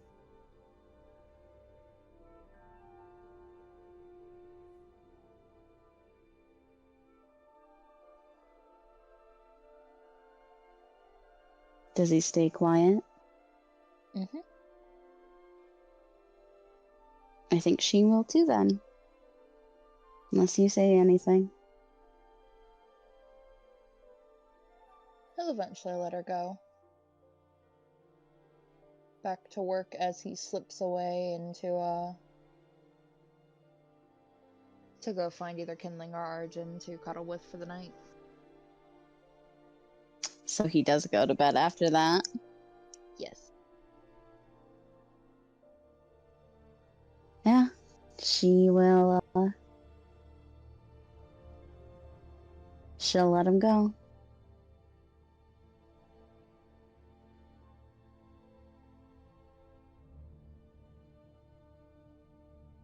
See, so if that is the case, let's take a small 10-minute break then. Okie dokie. So,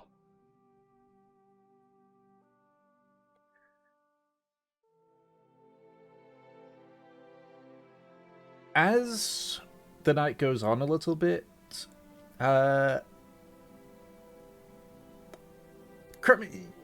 remind me, Mev, Olivia did give her sending stone to you, yeah? Yeah. Yeah. Yo. Okay. Do you have it on your person?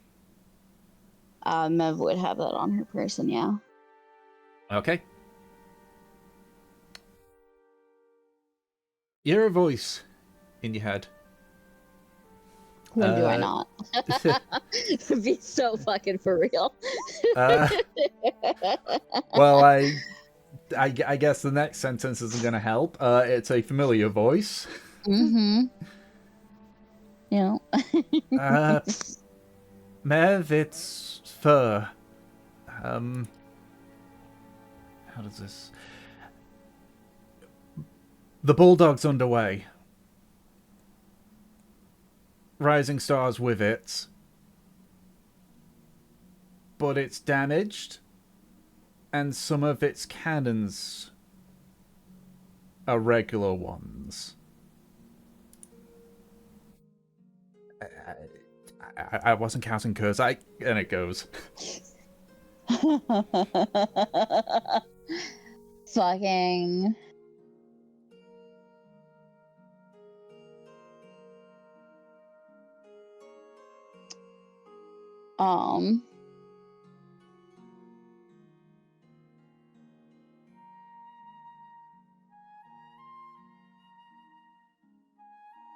You mean to say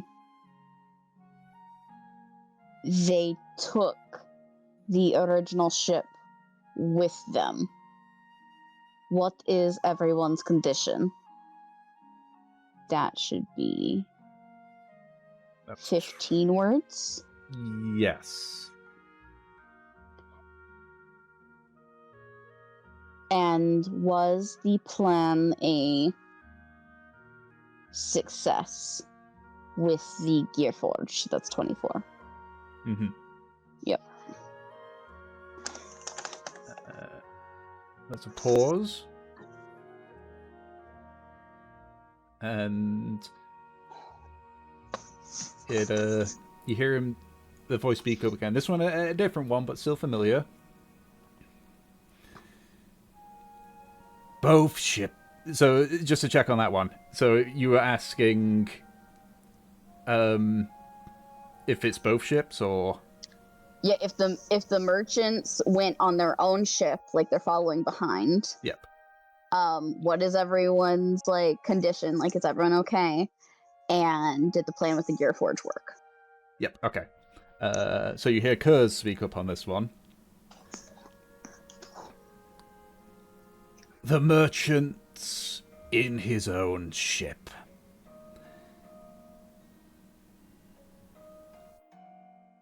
Rabid hounds are in confident spirits. Use terms of contract against them. Mission succeeded.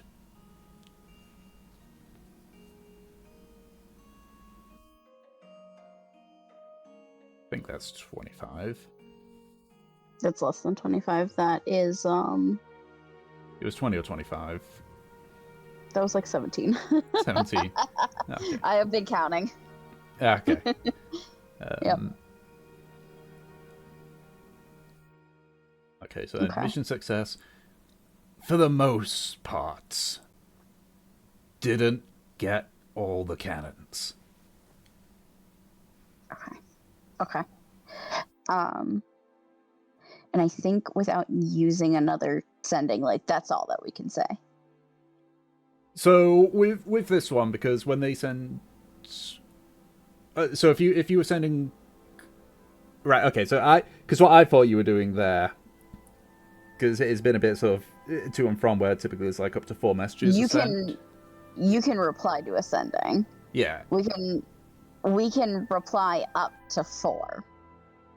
Yeah. Like at max. Mm-hmm. Yeah. So that would have been the third one. Okay, so that's the third one.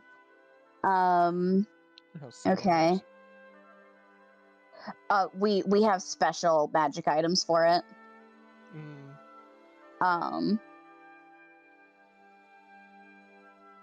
Frickin'.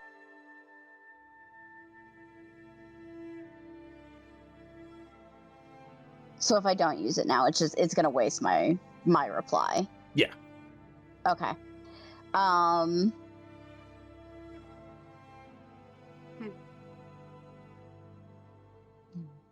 Freaking, if that is the case, because they don't have any other way to access. They don't have an inability to get more information.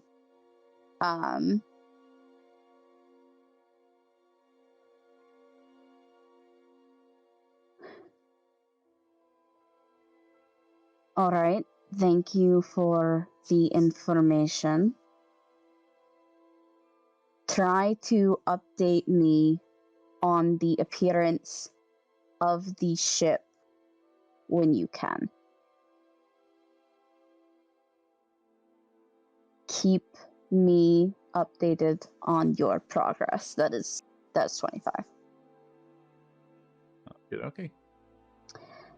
All right, and they won't be able to reply to me until like tomorrow. Yep. For your reference, Brad, we have special sending stones where we can reply twice a day to each other.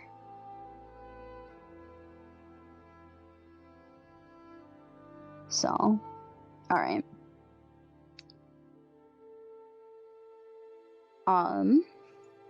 If that is the case, you said this was the middle of the night. Approaching it, but yeah, late. Okay. Then Mev will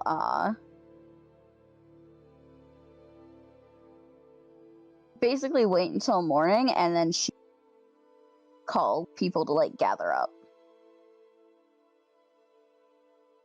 Okay. So. What was the name of that ship? The Rising Star? The Rising Star, yeah. Okay. Yep.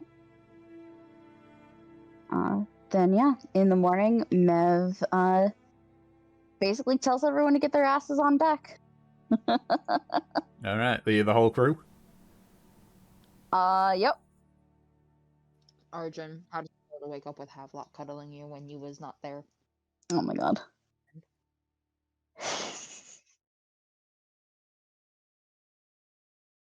Is Havelock Big Spoon or Little Spoon?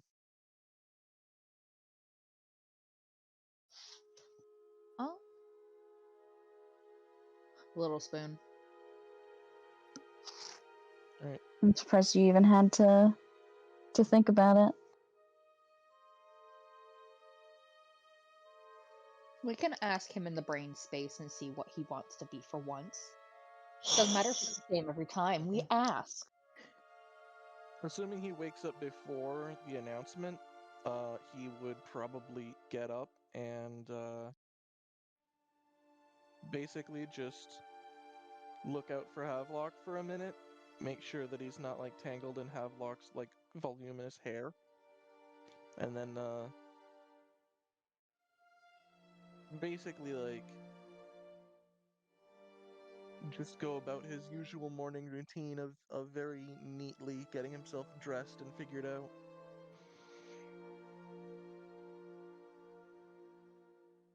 Trying not to wake up Havelock as he gets up. That's so sweet. Eventually they all make it out there.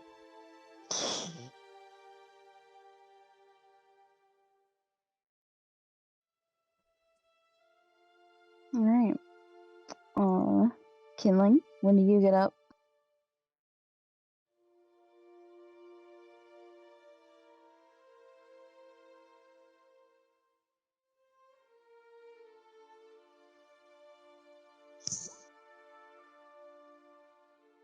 Yeah, when? When? How? Where are you? What are you doing?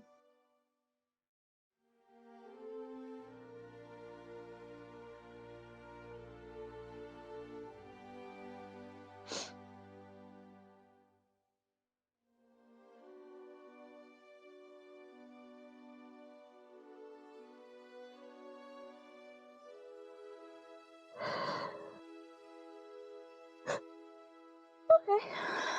Yep. Then when everyone is gathered together, Mev make the announcement. All right, everyone. I just got updated that the ships that we were waiting for are currently setting sail. That means we're in crunch time.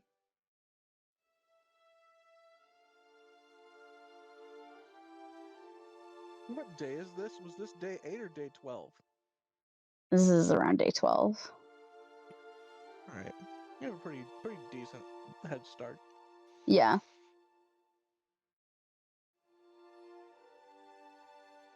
I want to try and avoid as many setbacks as possible.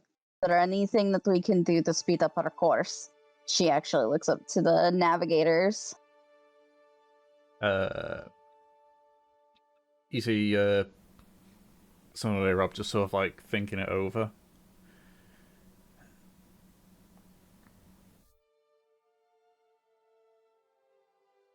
Sun speaks up. I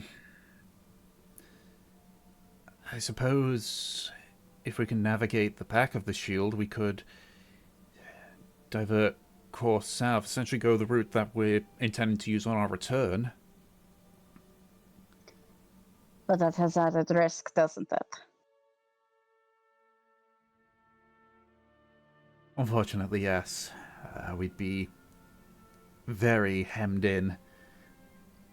And of course, if we get caught on some coral, then it's all potentially useless. Yeah, she nods.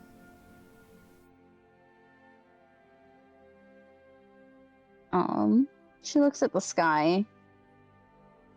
Anyone got any idea what the weather's going to be like? She might actually look to Avo for that. One second. Because I need to remember if that was a particular thing that Aki had, or if that's just a general druid thing. I think it's a general druid thing. Yeah, it's a general druid thing. I sorry, it's druid craft. Yeah. Mm-hmm.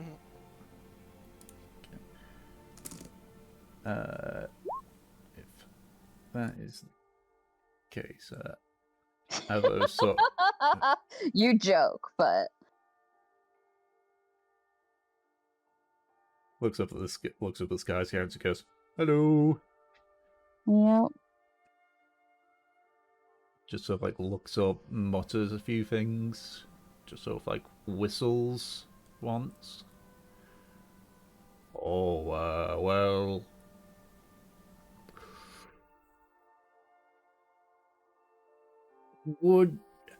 What would it sound like if I told you there was a storm coming?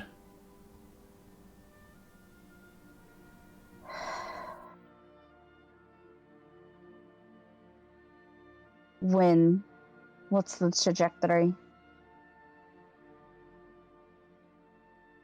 Sort of like mutters to himself a bit. Well, it's gonna be coming eastward.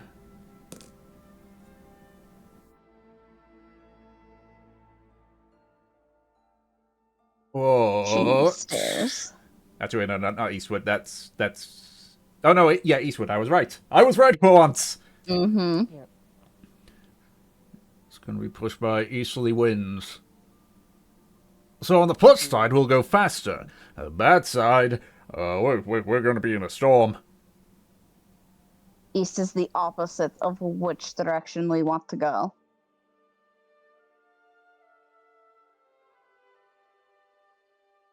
You mean westward then? Then I did make the mistake, didn't I? Fuck. It's going left, right? Yes. Alright. Okay. The storm Okay. is coming from the east, pushed by westerly So- winds. So we will actually go faster. Yeah. Okay. We recently took the sails down, didn't we? Yeah, we gotta put them back up. Yep. Then yeah, Mev will direct people to start putting back up the sails. Go ahead and continue, Brad.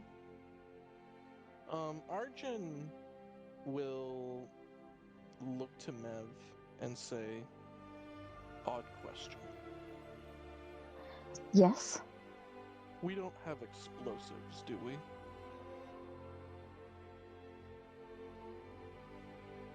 She'll look to Zimbus. Yeah, Nimbus would know. Well, we do have cannons, which require powder, which explode. So, technically, yes, we do. Just our explosive personalities. He gestures for Arb to get closer, and when he gets the navigator to take out like the chart so we can see all of the coral and everything, Arjun points here. We don't have to take the most difficult route necessarily. If we go down this way and we blow up part of the shield, this thinnest part of the coral shield, we can sail it through there and back up through in the middle.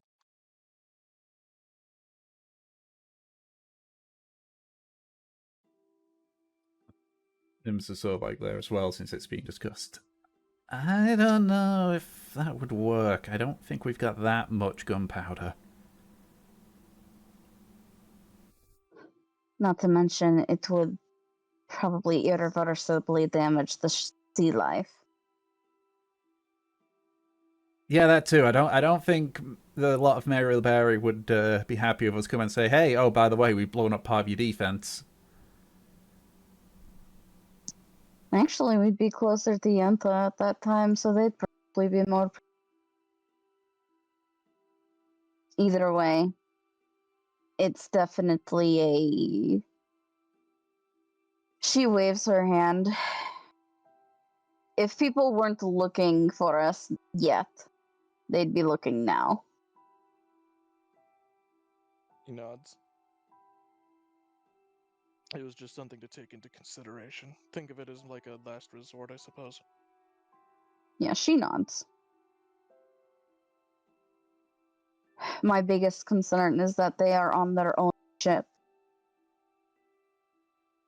Means they can traverse by themselves.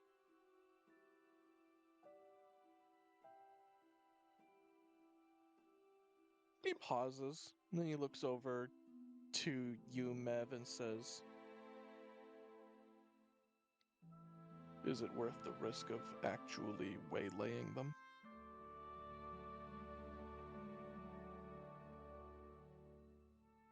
I was debating that. I'm trying to get information on what the ship actually looks like, but I won't have that until tomorrow. I would say, for now, we keep our course. If we run into the ship, we give it a little bit of trouble.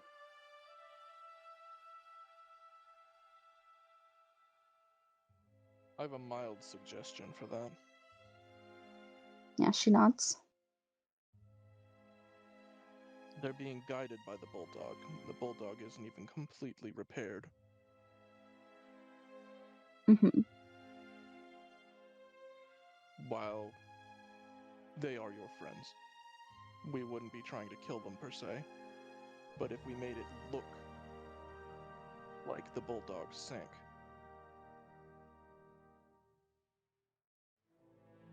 they would be out of a guide. They would have to turn back.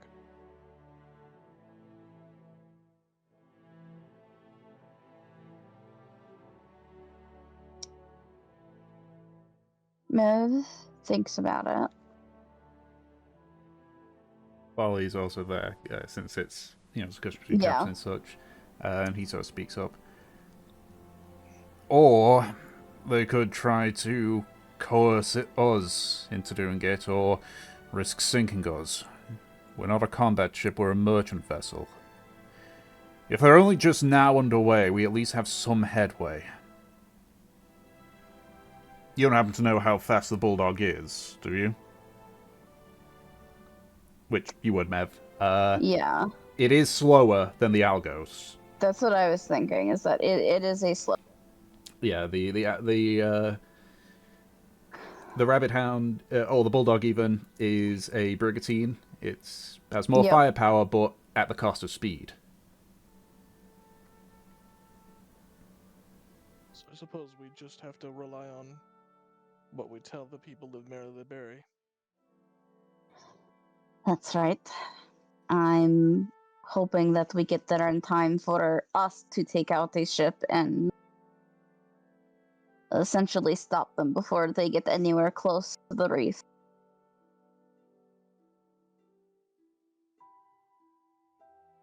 I know that for a time they are supposed to be stopping at Yanta.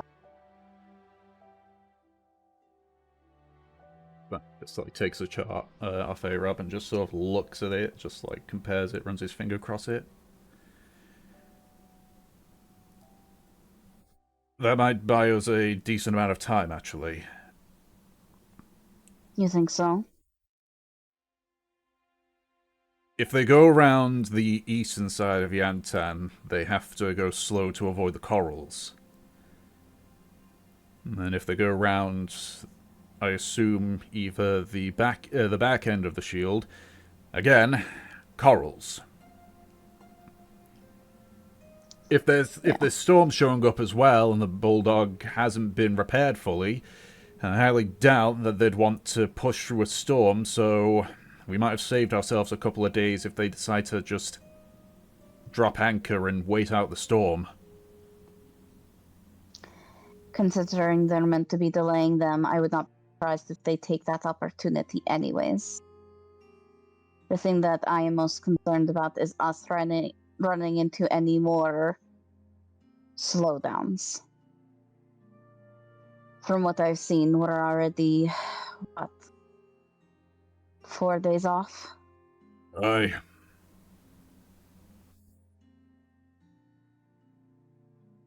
Yeah, she nods. I want us to try and use this own advantage.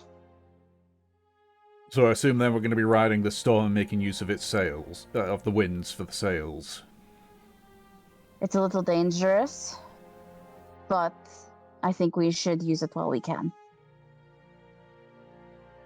Aye, it's dangerous, but if a ship can't survive a storm, what's the point in having one? She smiles. It might hit on your shift. Can you handle it? I might not look it, Captain, but I've had my fair battles with nature.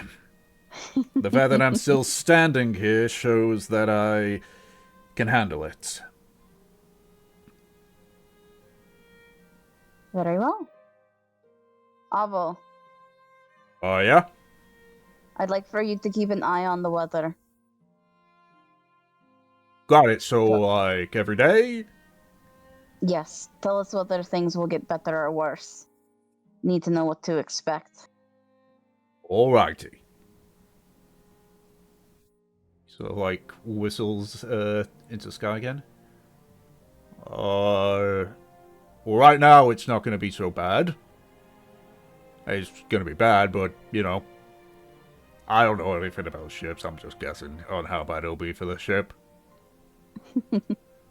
We'll worry about that.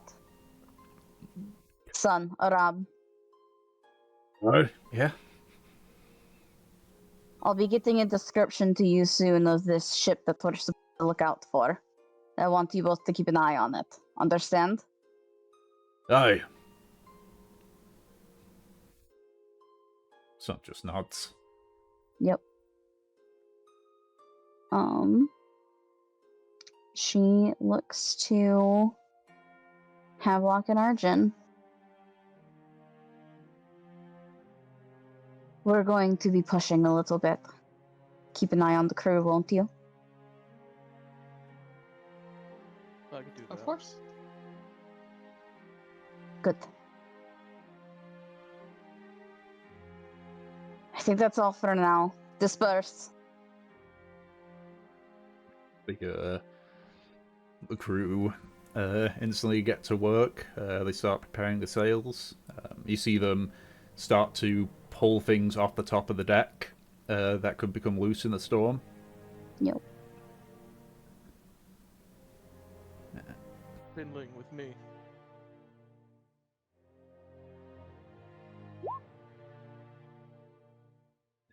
Arjun is gonna show kindling, like if kindling doesn't know already, how to do up and take down the sails and everything, and also like what to do to like hold on to things and turn them and everything, like specifically what to do in a storm on a ship Mhm. if Kindling doesn't know that already.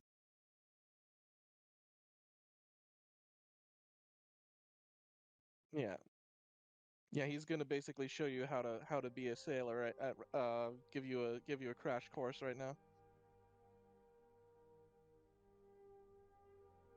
Barley calls over Dirge and just sort of like leans in, not like being quiet or anything, so you can hear just fine, Mev and anyone else that's nearby, but you just hear him say, Dirge, double check our repair stocks. I want to make absolutely sure we have everything we need. If we're going to be pushing this, we're going to start doing some damage to Algos, and I want to make sure that we're able to keep going. Of course, Captain. Yep. Barley just at this point just like, so he's just like, well, never really been in a race before. Hopefully this head start will be a good one. Yeah, Mev nods. I think everyone will do well. Or I have the hope. I'll probably get a rub. I'll probably get a rub to calculate what their route might be, so we can have a proper ETA and maybe time it alongside theirs, assuming best or worst case scenario.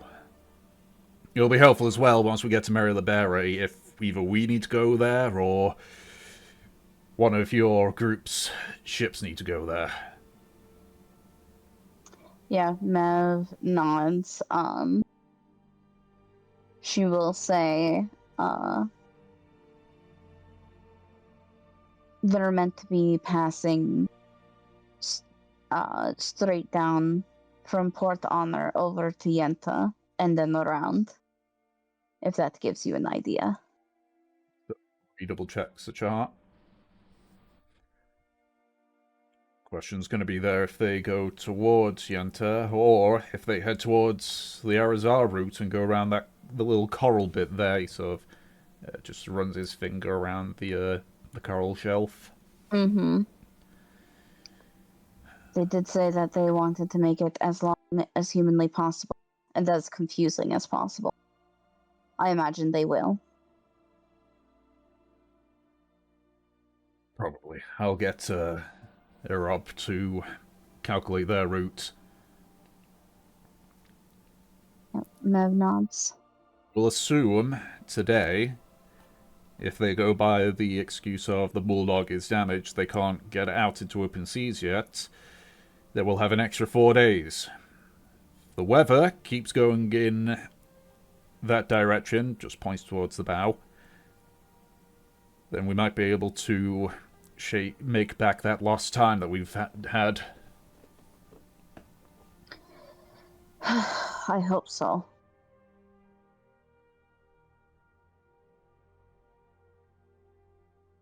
Worst case scenario, just if I looks at you directly, it's like, I hope whatever ships there at Mari Libere are fast.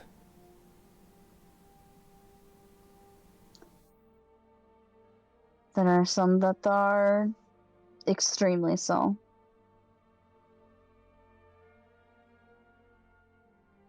It looks like Mev has something in particular on her mind. She's actually wondering if she could get them to help. Oh. He just thinks about it and says, right. Well, they had a lot of firepower, but that's me overstepping. I don't know exactly what you're doing. My job is just to get you there. Or help you get there. She nods. Either way. Worry about the Algos. I'll worry about everything else. Aye. Make sure that anything loses put away safely. I'm aware. She actually goes to help everyone else out for the time being. Oopsie.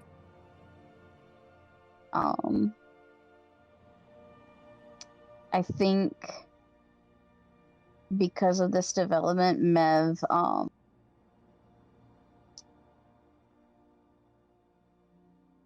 unless someone stops her, Mev's going to stay up and she'll eat the point of exhaustion.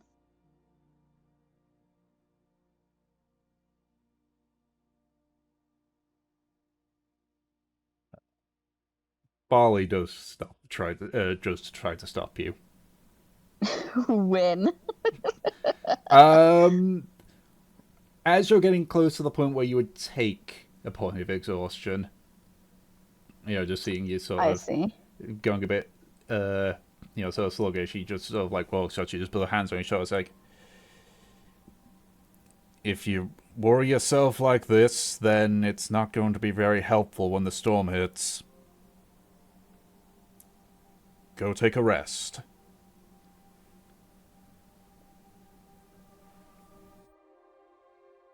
Looks like she wants to argue.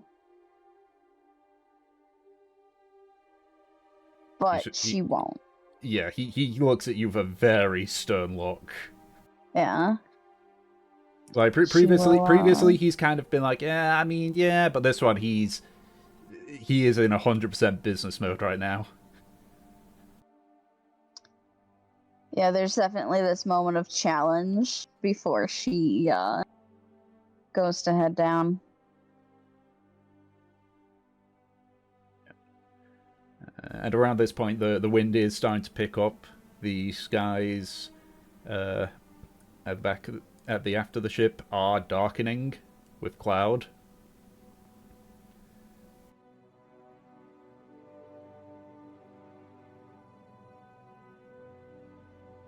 You head below deck and prepare to get some sleep.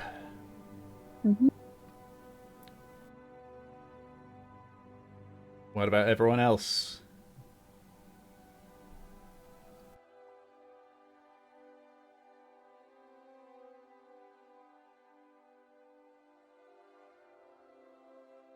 Havelock is getting to work.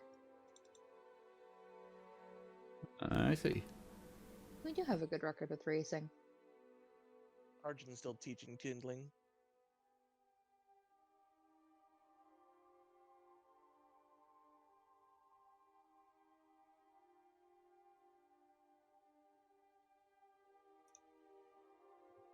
Kindling, this is how you boat.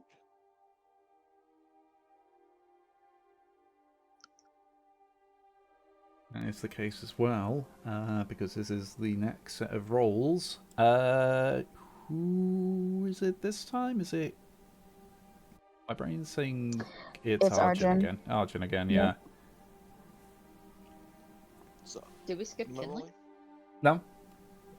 Killing was second. Ah. Havelock was second. Killing third. was third. Kindling was third. This is how the alphabet works. What is alphabet? It is clearly an exaggerated myth. Yeah, so, D6, Arjun. Don't ask me the alphabet. I can only count to 4. I don't only count. 1. Okay. Roll another D6 for me, Arjun.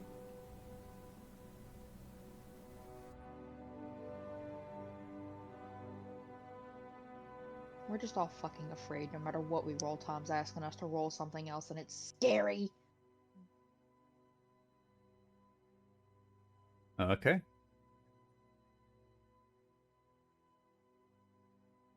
So.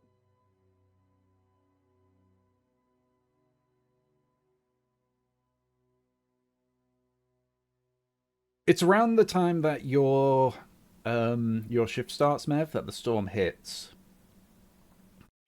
Okay. The skies are dark, occasionally illuminated by the lightning that strikes around. Oh, great. There's fucking lightning. Perception check with disadvantage for me. Okay. She cannot perceive the horrors that are coming for her ass. The horrors. Horror! Horror! Oh my god. See, that just gives me a The flashback horrors. to... That gives me a flashback to Ryan being a horror fanatic. Shit, we should roll ones more often. Oh my god. So, as you're currently manning the ship, sort of battling against the swell of the waves, you sort of look ahead, and as lightning illuminates the sky ahead of you,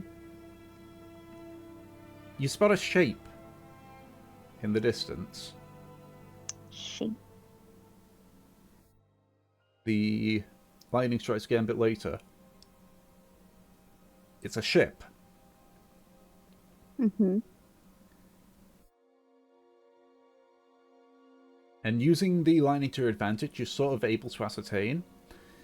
It does appear to be a larger ship, and is going towards your starboard side a bit. Like, away into your right. Okay. But, given its size, you hazard a guess, might end up passing it. How close does it look like this thing might get?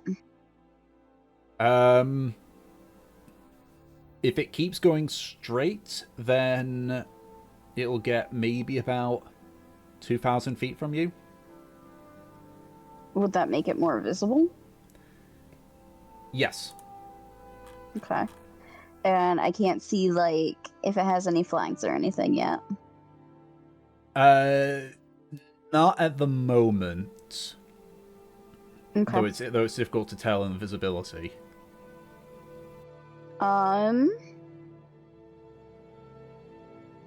She is... I forget. Can a Havelock's fucking eye patch, like, center on something? No, but No. if I Is that remember my fucking lantern? Yes, the eye patch Okay. only goes up to 30 feet. Okay. So my my lantern can fucking center. I will wait for this thing to get a little closer to see if I can get a better look at, like, its flanks.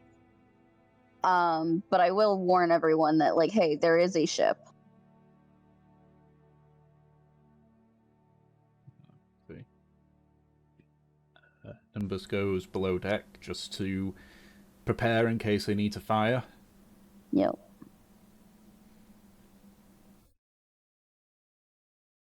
Havelock puts a hand on her shoulder. Do you want me to send Dawes closer to them? Do you think he can fly out in this weather? I can ask. Bloop. Dawes, where the fuck are you? You sort of just, it's just a bit of pause before you just hear him, you just hear him next to you, invisible, just like, it's fucking cold. I am cold. Yeah. You want to fly over to that ship? You think you can make it in the weather? The light looks over, it's like, can try. And what's the worst that could happen? Get another vacation? Oh no. He's gonna, like, intentionally get struck by lightning. I don't know how, but... This is a favor for Mev. Make her happy, okay? I'm not saying I'll try to, I'm just saying if it happens. Uh-huh. Good luck, friend, and Havelock's gonna grip on to Mev a little tighter. Okay, I'm looking through his eyes. Let's do this. Alrighty. So, let me just switch to something else rather than this music, given that we've got a storm coming. I'll just put a bit darker music. There we go. Storm. Yeah. So, you look through Dawson's eyes as he flies over. Poor guy's getting buffeted by the winds a lot. But he keeps going as best he can. It takes quite a bit of time for him to get there, at which point you actually notice, Mev, that the ship has stopped going sort of like away from you and is now sort of parallel to you. It isn't coming closer, though. Oh, okay. Still, though, I suspect that means it's fucking noticed us. Mm-hmm.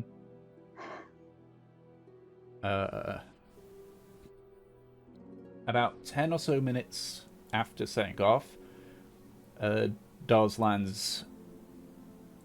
Yeah, he would probably land on the crow's nest first and foremost. Mm-hmm. So he just sort of lands... you can see that there's what looks to be a... I can actually use this sound effect too, which is heavy rain. Or is there a storm one? There should be a storm one. I'll find the storm one in a second.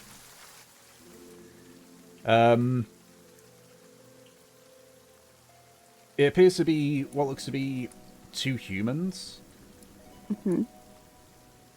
They are just sort of one's got what looks to be a pair of binoculars that's looking over, where the other one is just sort of shouting down. It obviously being right next to him, he can hear, but he can't hear the returning shouts very well. The one that's shouting down's like, "Looks like a merchant ship. Is it owned? Oh, its hatches are closed. How many fucking hatches is it? Oh, 8. So, yeah? Yeah, about 8. I don't see many crew on there either. What do you think the captain will say on it? I don't know. Could get closer, but with these swells...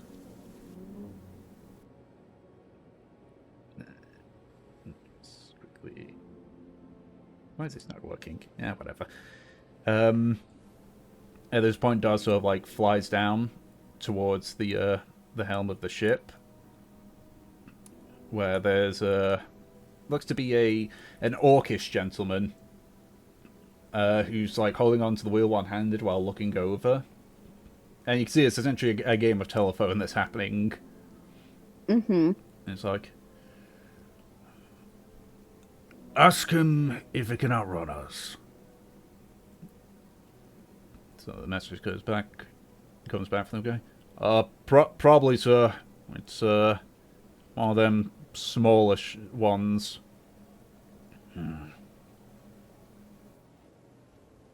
Right.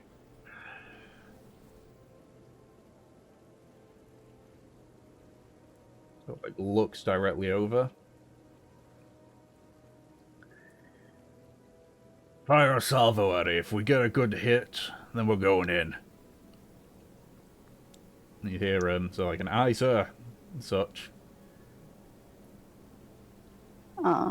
Is Havelock repeating this stuff? Yes. Okay. So just last thing, does Dawes see any flag? He sort of looks up. Its design is definitely reminiscent of a pirate ship, but not one that you would know. It's almost like a triangle of spikes leading up to what looks to be an artist's rendition of an arm. Doesn't sound like one I recognize. Just have. No. This is not one Havelock recognizes either. Okay. So these are fucking separate. Yeah, then the second that Havelock repeats that, Mev immediately calls out, Salvo incoming! And she will start preparing. She's basically gonna try and fucking start moving this thing away. The ship, like... Okie dokie. Get the ship out. Yeah. So you swing the ship hard to port, essentially pulling the back end towards the facing the ship. I would say yeah, because of that prior warning, they'll take the shots, but they're gonna have to deal with essentially a higher AC on the hull. Mm-hmm. So just.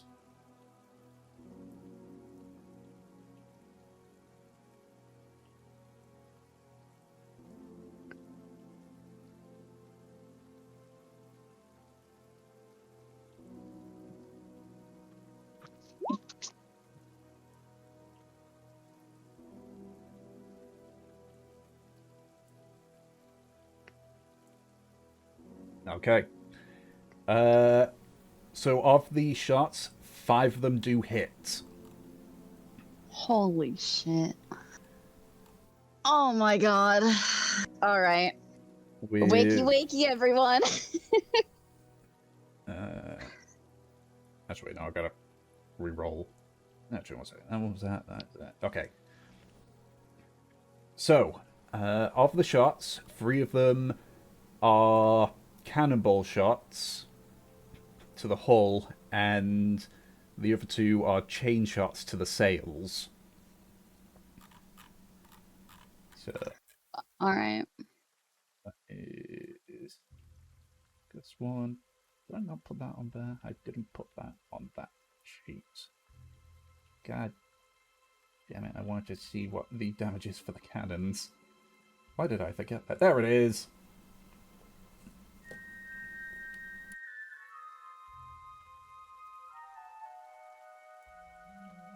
So the first hit on the ship does 35 damage to it. Ouch! The second one does 66. And the third one does 43. So 35, 66, 43. So I'm just putting that in there for my memory so before I add it all together. And then for the chain shot, that's one that was on the other thing.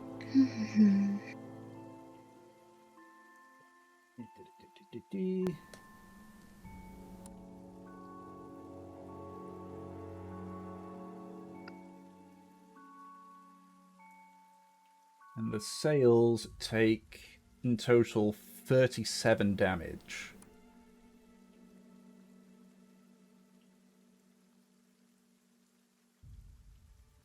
Means that you lose...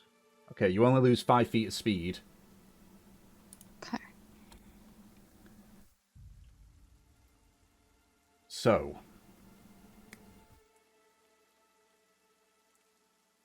It's hard to tell looking back, but you do hear Arob say, "Oh, Captain, they're turning!" Fuck.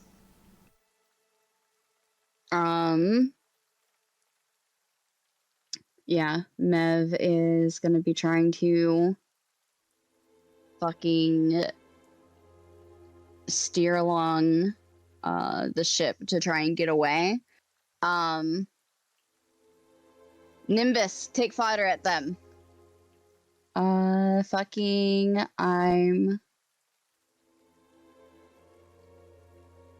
looking at the thing right now.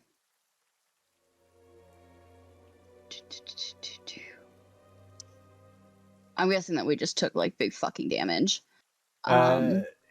So, yeah, in terms of the hull damage, you took about 140 damage. Great, we've got like 500 hit points or whatever. Yeah. If that is the case, yeah, everyone should be up since this was like just starting, right? Yeah. She is going to call for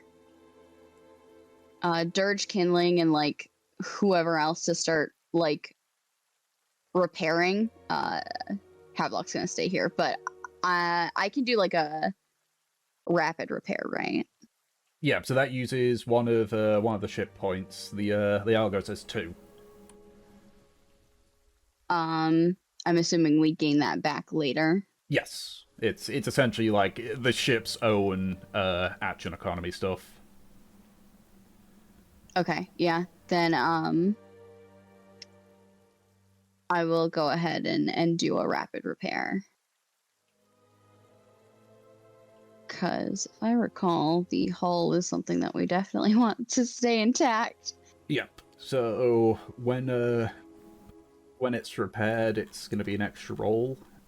Yep. So I'm just quickly reminding myself on what the Algos has. Yeah, so movement, it has the helm, it has the sails, it has oars, it has cannon. Yeah.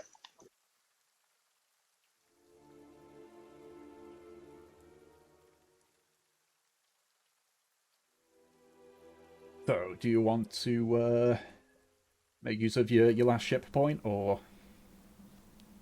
Well, I don't have to use it yet. No.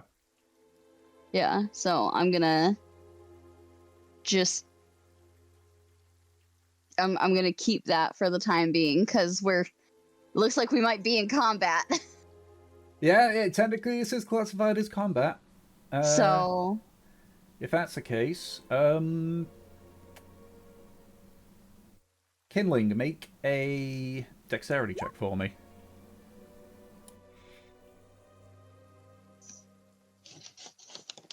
We'll be fine. Yeah. Oh, 18? That's good. Yeah, that is indeed good. So that means that you... Yeah, okay. Roll 2d10 for me.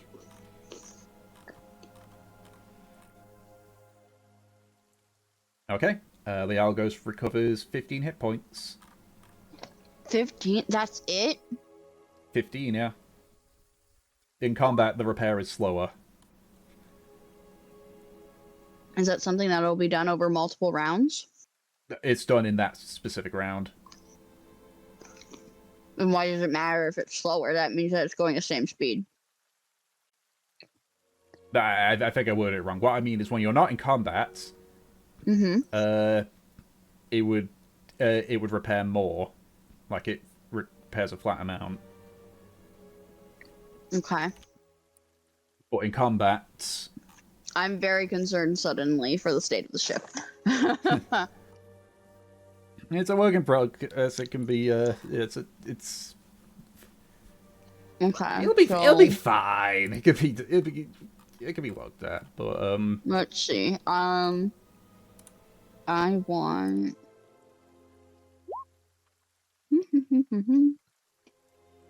It's survival, and to be fair, that was a full salvo you took. Yeah, I'm just looking at stuff. Give me a second. Mm-hmm. I'm taking in this fucking sheet. Also, does that like count as an action for me, or is this like a surprise round? What's up?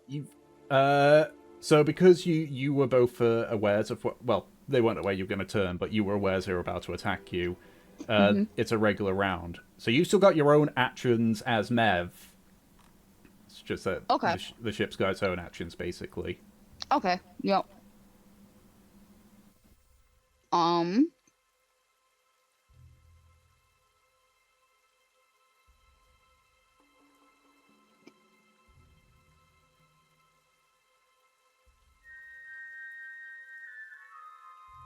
Then I think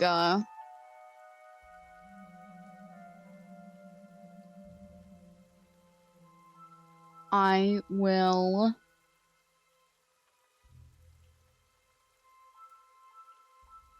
Okay.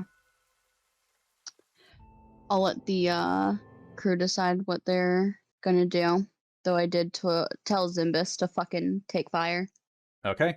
If that's the case, then yeah, Nimbus is gonna do a. Let's put some actual like tense spell music here because this is gonna be a bit crazy. That might be a bit too tense. No, why is it still doing that again? Let's try this one. There we go. If that's the case, Nimbus is going to use the point to do a full salvo. Alright.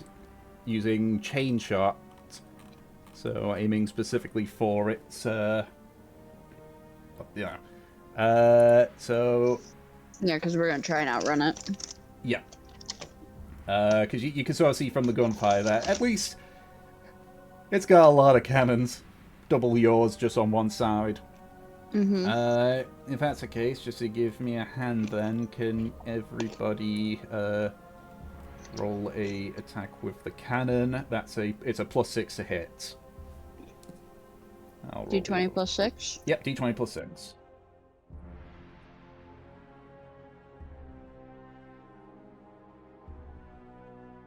Ooh!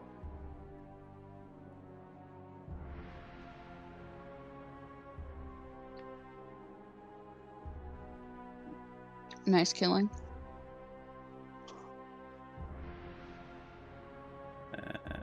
Anna and Arjun, you can... There we go. Whoa! A nat 20 as well.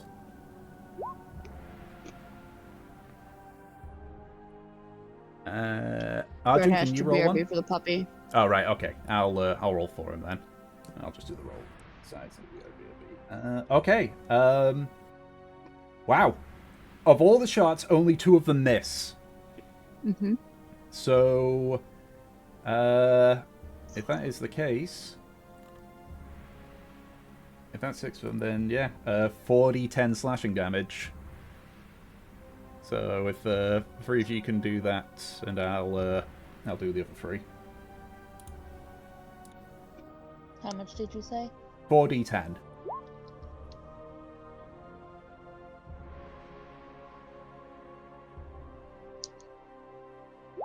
Is that plus anything? No. Cool.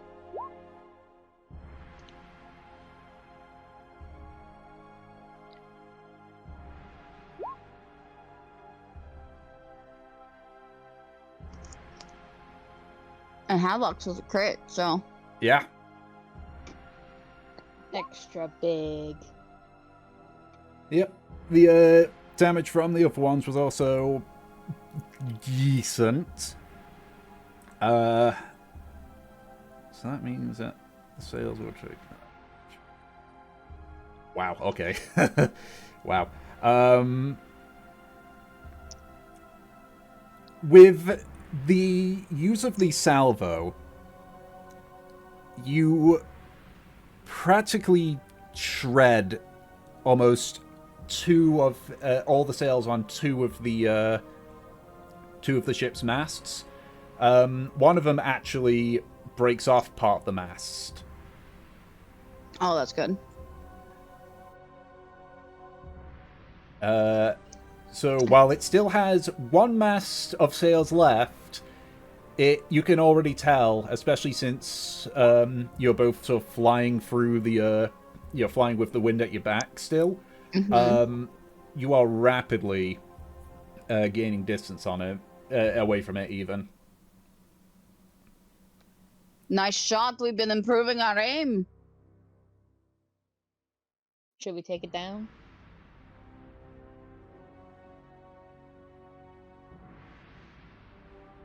I'm going to keep moving away. If necessary, fire another shot. Okay. Fortunately, because the ship did a full salvo, it has to spend its turn reloading. Yep. Because Nimbus did a full salvo, they also have to spend it reloading. But you still got 2 points if you would like to. Oh, that resets. Yes. Each round is fantastic. Yeah. All right. Yeah, it's a top of the round kind of deal. If that is the case, I'm gonna do a rapid repair and a I can do a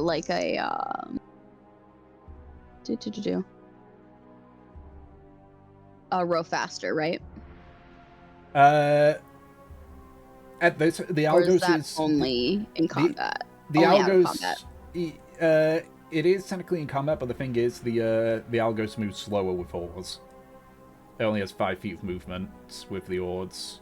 Then why is that not specified in the thing? On its stat block, it says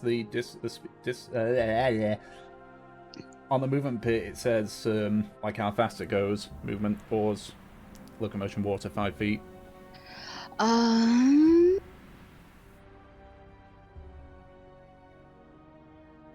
I see sails. And then below that, Ah, here it is. All right. It was underneath. yeah. Yeah. Do rapid repair. Let's see if there's anything else that I can do. I mean, can I just spend 2 points on rapid repair? Because it'll switch to the next round anyways, and then Nimbus can once again use a point. Yeah. Yeah, then we'll use 2 rapid repairs. Okie dokie. Kinley, make another dex check. 19. Yes, you're doing great. I believe that. I'm so proud of you. That's ramming damage. What am I looking at? That's medicine. Yeah, so that would be 3d10 because of the 2 rapid repairs. 12. Ooh. Now with that though. Agony. With that though, is it just the hull or is it also the sails? Because they did take damage to the point where you're 5 feet slower. Because of the damage to their sails right now, I'm not too worried about the sails. I'm worried about the hull. The hull is like the most important thing. We can fix the sails later. Alrighty. I actually need to put... Like, if we got 5 feet, their shit got like 10 feet, so I'm not worried. Yeah. Okay. So. Is Dart still over there by their ship? He should still be. Havelock was still looking through his eyes and calling out stuff. Yeah. So if that's the case, then does sort of like watched as the as a chain shot sort of like, you know, raked through all the sails. By this point as well, you can see they're already trying to like pull another sail out. The captain is again just looking over at it before he calls out. It's like, "What's the name of the ship?" "Captain, the ship. What's its name?" So like calls out to the crow's nest. It just says in his back, the Algos, sir." Do we have that tattooed on our ass? Like, it's on the side of the ship. Okay. And obviously because they were sailing alongside you at one point, they were able to get a look at it. Yep. In the dark, 2,000 feet away. One of them has binoculars. And there's lightning. And they rolled really high on their perception check too. Bullshit. Alright, go ahead. Write the name down. We'll get them another time. I'm back. Spins the wheel to the right. And the ship slowly turns and starts heading away.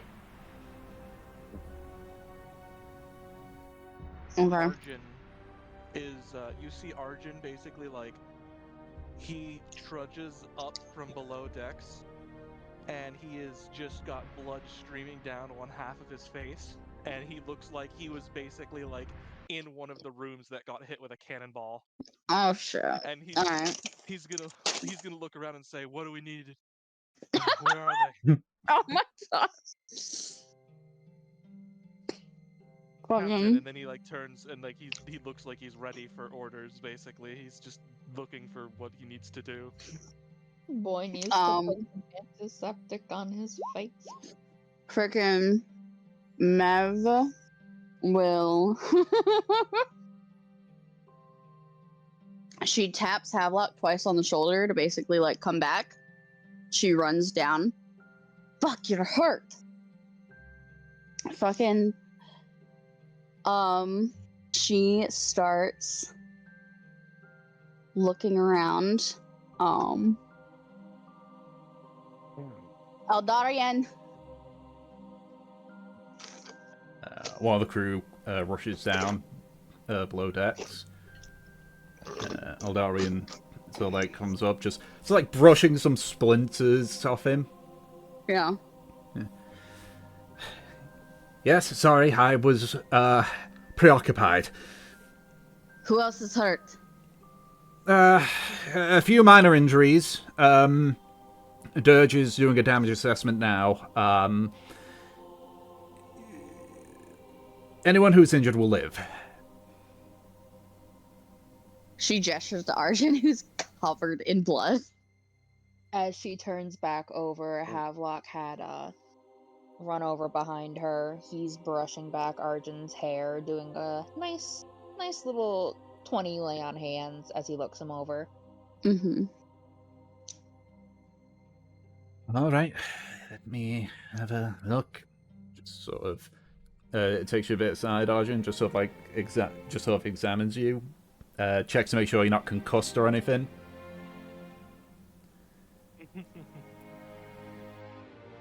He's rattled, but he's not concussed. So he feels around and he pulls his fingers back from just above your ear. There's quite a bit of blood there, but he's like, "Well, Mr. Arjun, I mean, it's not pretty, but you'll live. You've got a bit of a gash just above your ear. And, I understand. This will hurt, but I want to get this splinter out." There's just a sharp pain as he pulls out a Big shard of wood. yeah, basically, it's just like, ugh.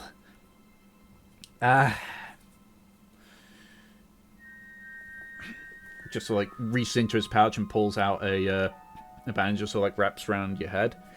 This'll do for now. But when things have properly calmed down, see me in the medical room so I can have a look at you proper. Very well. Who all is hurt? I was gonna basically take like a list of names.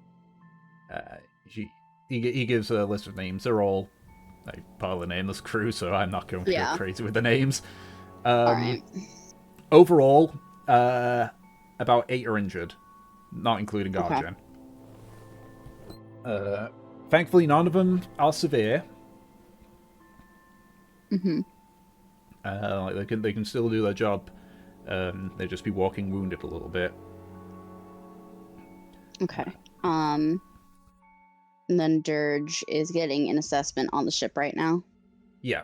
About 10 minutes after that, Dirge comes up with his journal, sort of trying to shelter it best from the rain. Captain! Mm-hmm. Hull took a pretty hefty hit, but she's still seaworthy. There's not a lot of water damage, thankfully, outside of indicates to the rain and the waves sort of crashing in. Yeah. 2 of the crew rooms, they're now 1 room. Right. The hatches on the gun deck, 2 of them been destroyed. Can fix that. There was glancing below to the just below the waterline, but it ain't broken through. Gonna be reinforcing that. We'll live, basically, and we can do the repairs while underway, though indicates to the storm. Maybe when this calms down. You think we can wait out the storm? We can repair it during the storm. It's just gonna be... Oh my god, we'll do it during the storm. Just like crosses out part of something that he's written. Not to mention, I don't know anywhere we could potentially hunker down. Not out here. It's all open sea. We'll plug up the holes that could be at most risk from the storm, and any which are less of a problem, we'll wait until it calms down a bit. Understood. Give me an update on what our supplies looks like after the repairs. Aye. She looks to Havelock. Locke, did you get any more information from that ship? Maybe a name? Tom, did I get any information from Dawes that I did not pass along yet? Just roll here, because Daz would have had a lot of time to, Okay. Yeah, all the time there.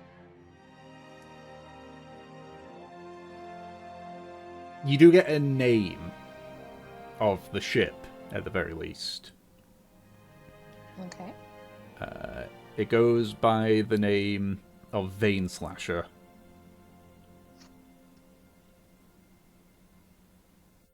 Yeah, we got edgy people. It's called the Vein Slasher.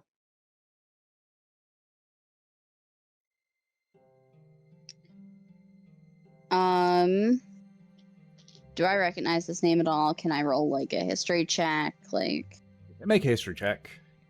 May I make one as well? Sure.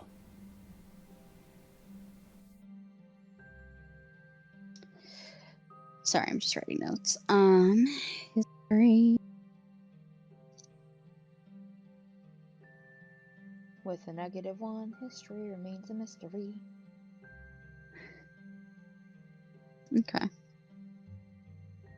I'd say with that, you, at the very least, kind of collectively know that they are free pirates. Mm-hmm. But you don't know much about them beyond that. Havelock doesn't know anything else, despite it being in his sphere. Unfortunately, it's not a ship that Havelock or the Ruby's Wrath had dealings with. Okay. Would I at least know if there was any reason why Havelock's father didn't particularly work with them? You would know that that's mostly because Havelock's father is kind of a I do things myself kind of person.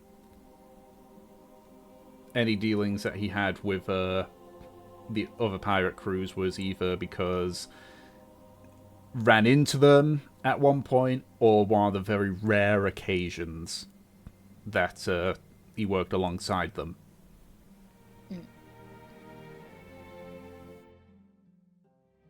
Okay.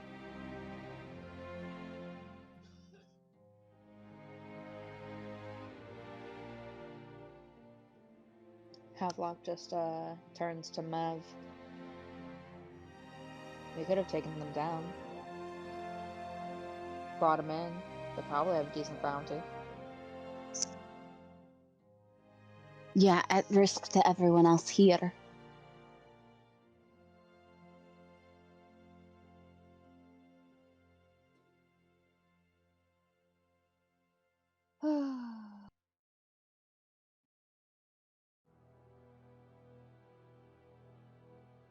Alright. Captain's word. She looks at Havelock, like, just a little bit disapprovingly. She doesn't appreciate his, like, resignation at her point.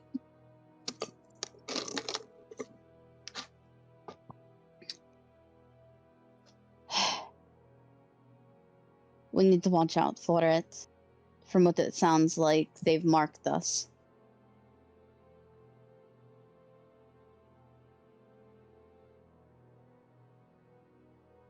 We'll be behind Coral soon enough, soon enough. And when the ship goes back,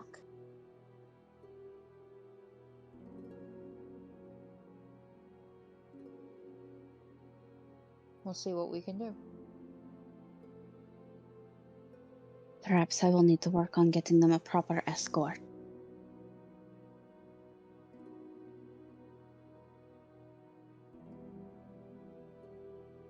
Do you have any contacts that you could rely on for that? I certainly don't. All my contacts are in fucking Mari Libere. We're getting there. Then it's a problem for later. All my problems are for later. She shakes her head.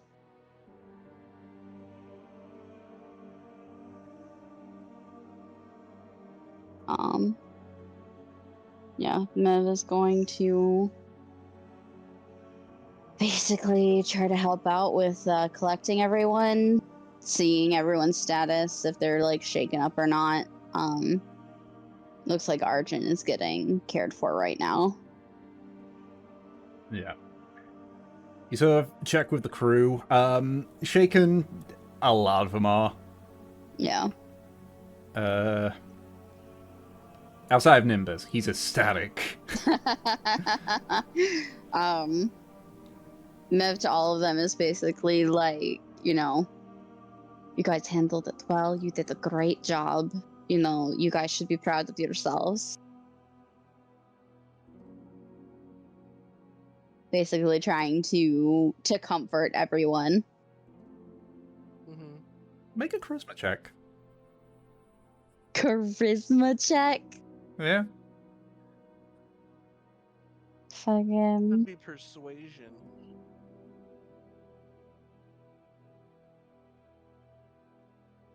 I still say charisma.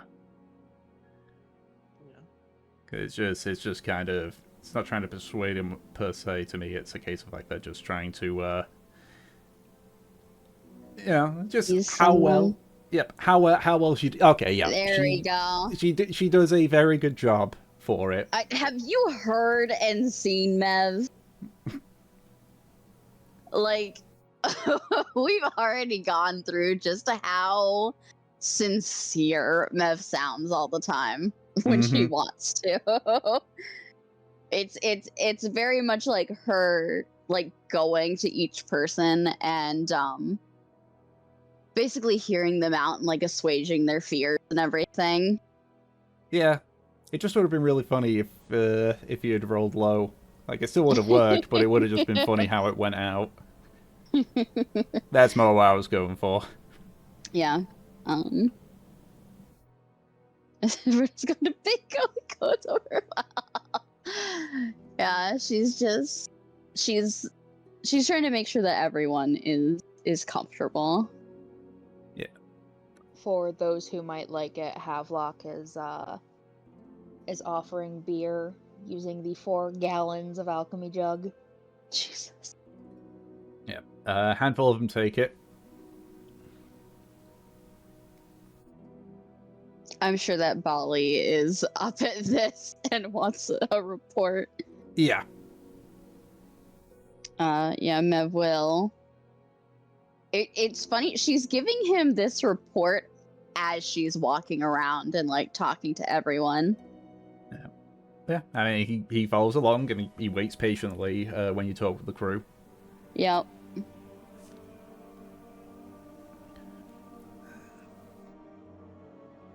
Right. Well, good that we got away from that. That 14 cannon salvo, not exactly something I'd want to face off against again.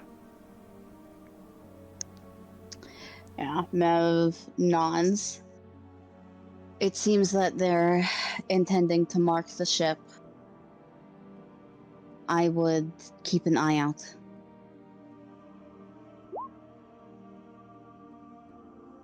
I'll probably get some of the crew to double up on the watch alongside Airalb and Sun. I think that's a very good idea. Though I don't think... Unless we get massively delayed, hopefully we'll be fine. From the sounds of it, that was a frigate.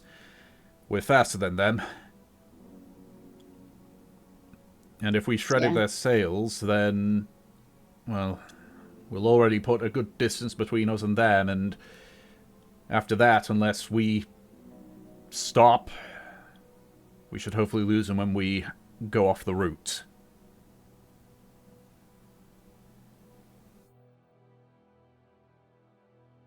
As long as they aren't familiar with the way to Moa. Though I did not recognize them. If anything, maybe it won't matter. You said they fought as a merchant ship, yes? Yes. What merchant ship will be crazy enough to try and pass the coral shield?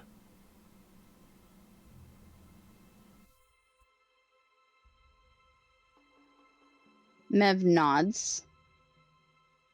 I am more so worried about your trip back.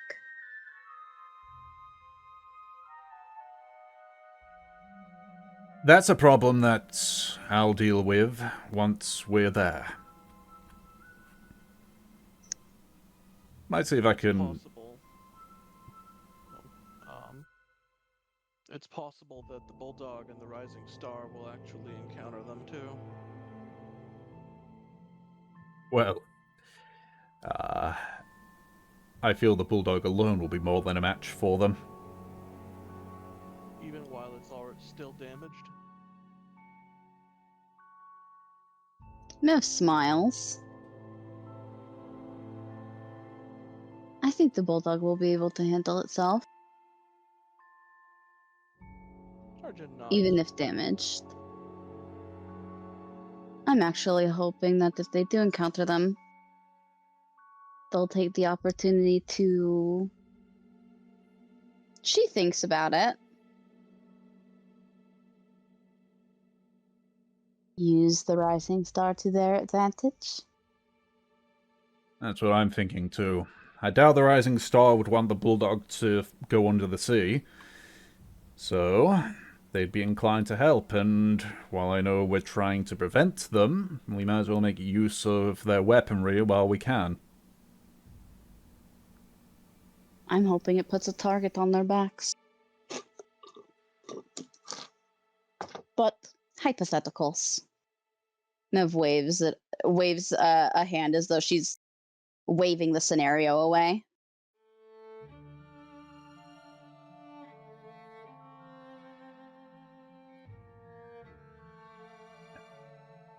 Arjun, are you sure you're okay?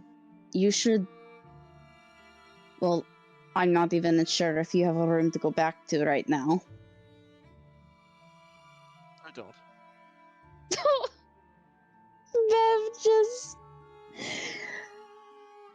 She puts her head in her hands for a second. She looks at him. Use my room.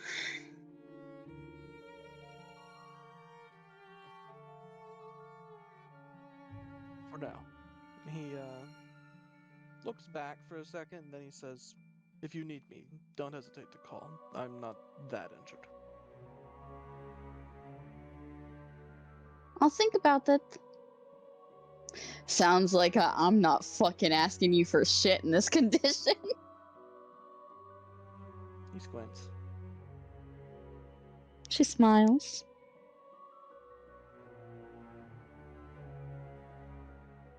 Well then, after your shift is over, I expect you to come nurse me back to health then. I would love to. I've often been praised for my bedside manner. He smiles a bit.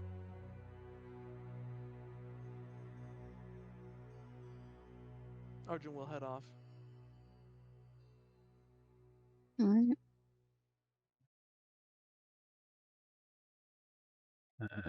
A little bit later, you hear Fur's voice again as she sends Oh, information God. over. Alright, yeah. Hi, Mev. The Rising Star was a galleon.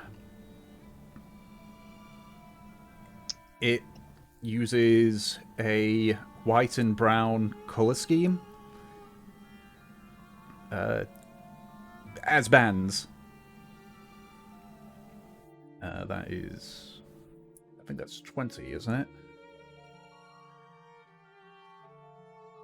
It's nowhere near 20. That was 10, right. Yeah. Yeah. I'm sorry, math. did she say as bands? Yeah, so saying that the color scheme was white and brown as bands. Okay.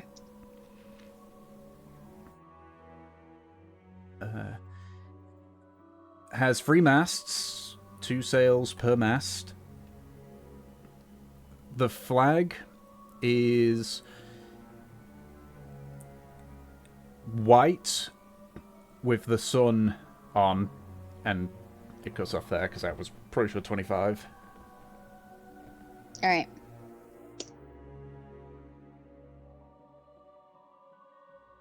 Interesting color scheme. I'm not sure if that matches Gallerel, but Mev wouldn't know that. I'm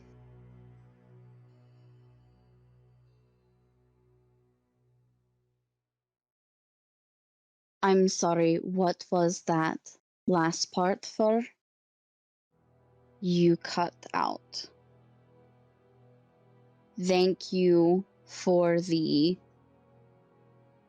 information.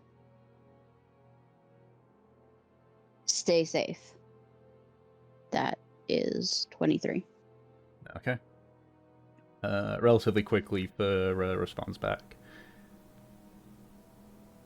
The flag is white with a yellow sun on it in the middle. Also, its right side has fire damage from the sabotage.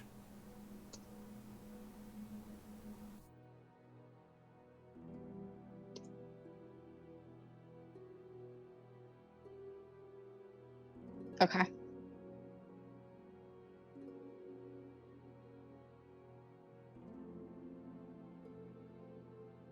So...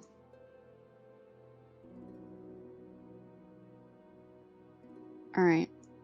And that's it? Yep. Okay.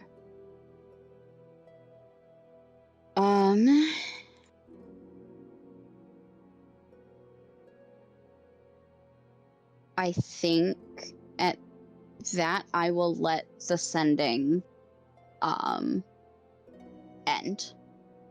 Okie dokie.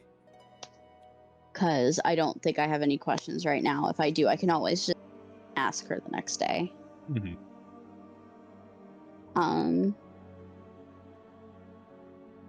Okay. Then Mev, when she gets this, will relay that information to Rob and Son so that they know like what to look out for. Alright. Son just nods. Rob sort of like grabs some parchment and just starts like writing it down and sort of like sketching what he thinks it might look like. Yeah. I just think it's so funny.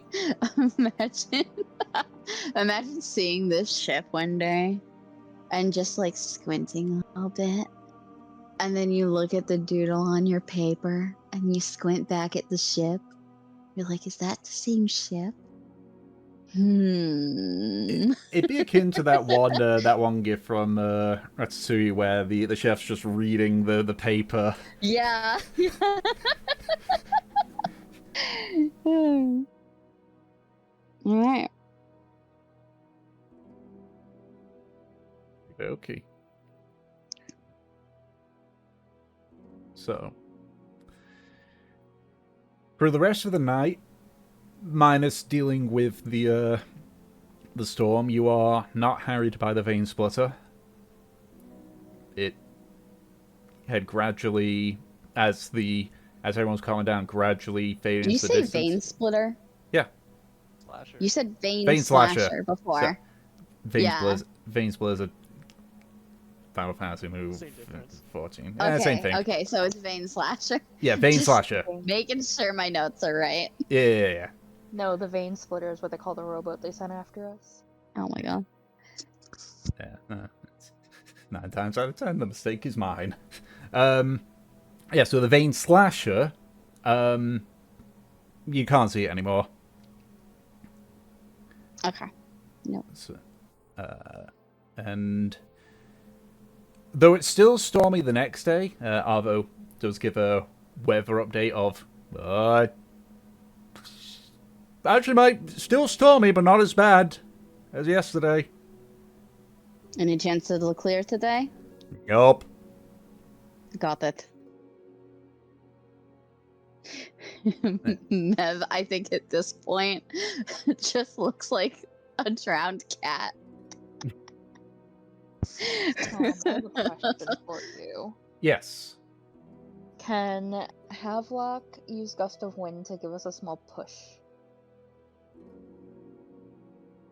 How long does it last? Yeah.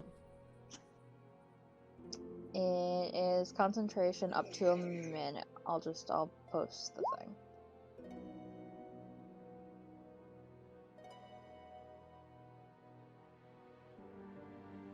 I feel like that would barely give us a push. Yeah. For a minute, no, unfortunately. Okay. An hour, maybe. Like if you did it constantly, but a minute, no. Alright. Fucking. Shave off a good minute with that. You know, every minute counts in a race. Not worth it. Yeah. Freaking. Yeah, Mev is just at this point, because she's been here all fucking night, just soaked to the bone. Her usually very, very poofy curly hair is just drenched down.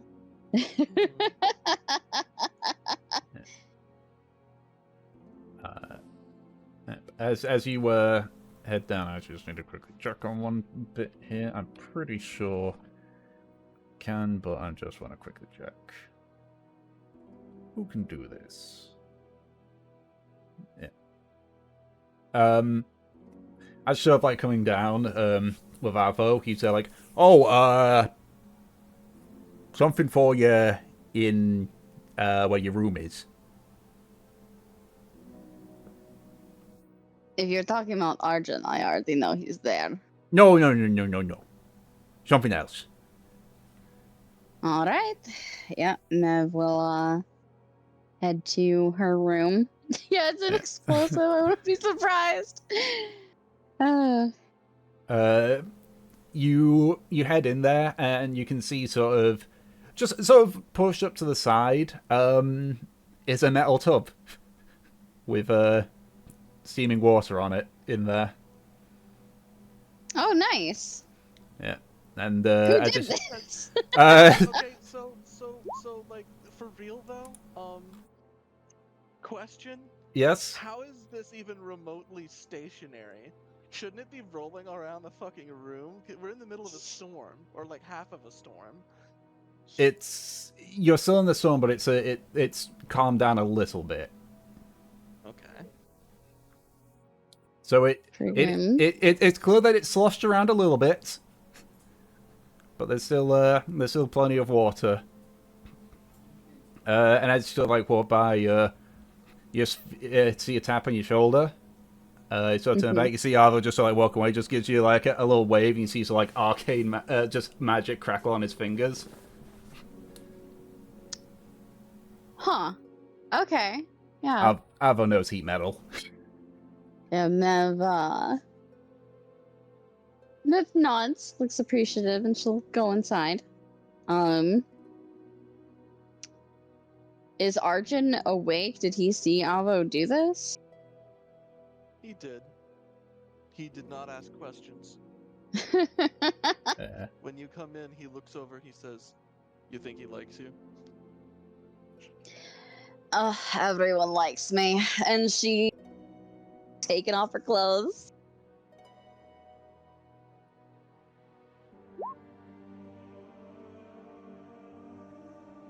Oh, And here I was just going to jump into bed soaking wet.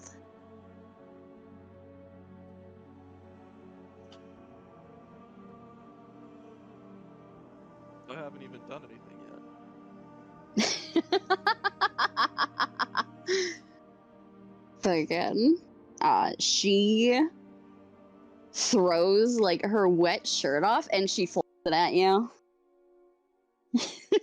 He catches it and he tosses it aside. Gonna get in with me? Sure. It's bath time.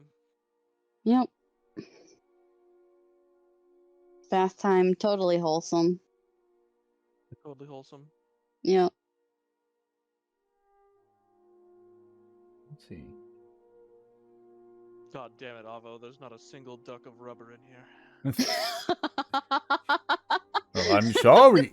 I mean, when I go to bath, there's actual proper ducks in there. Oh my god. I talked to him. I called one of them Steve.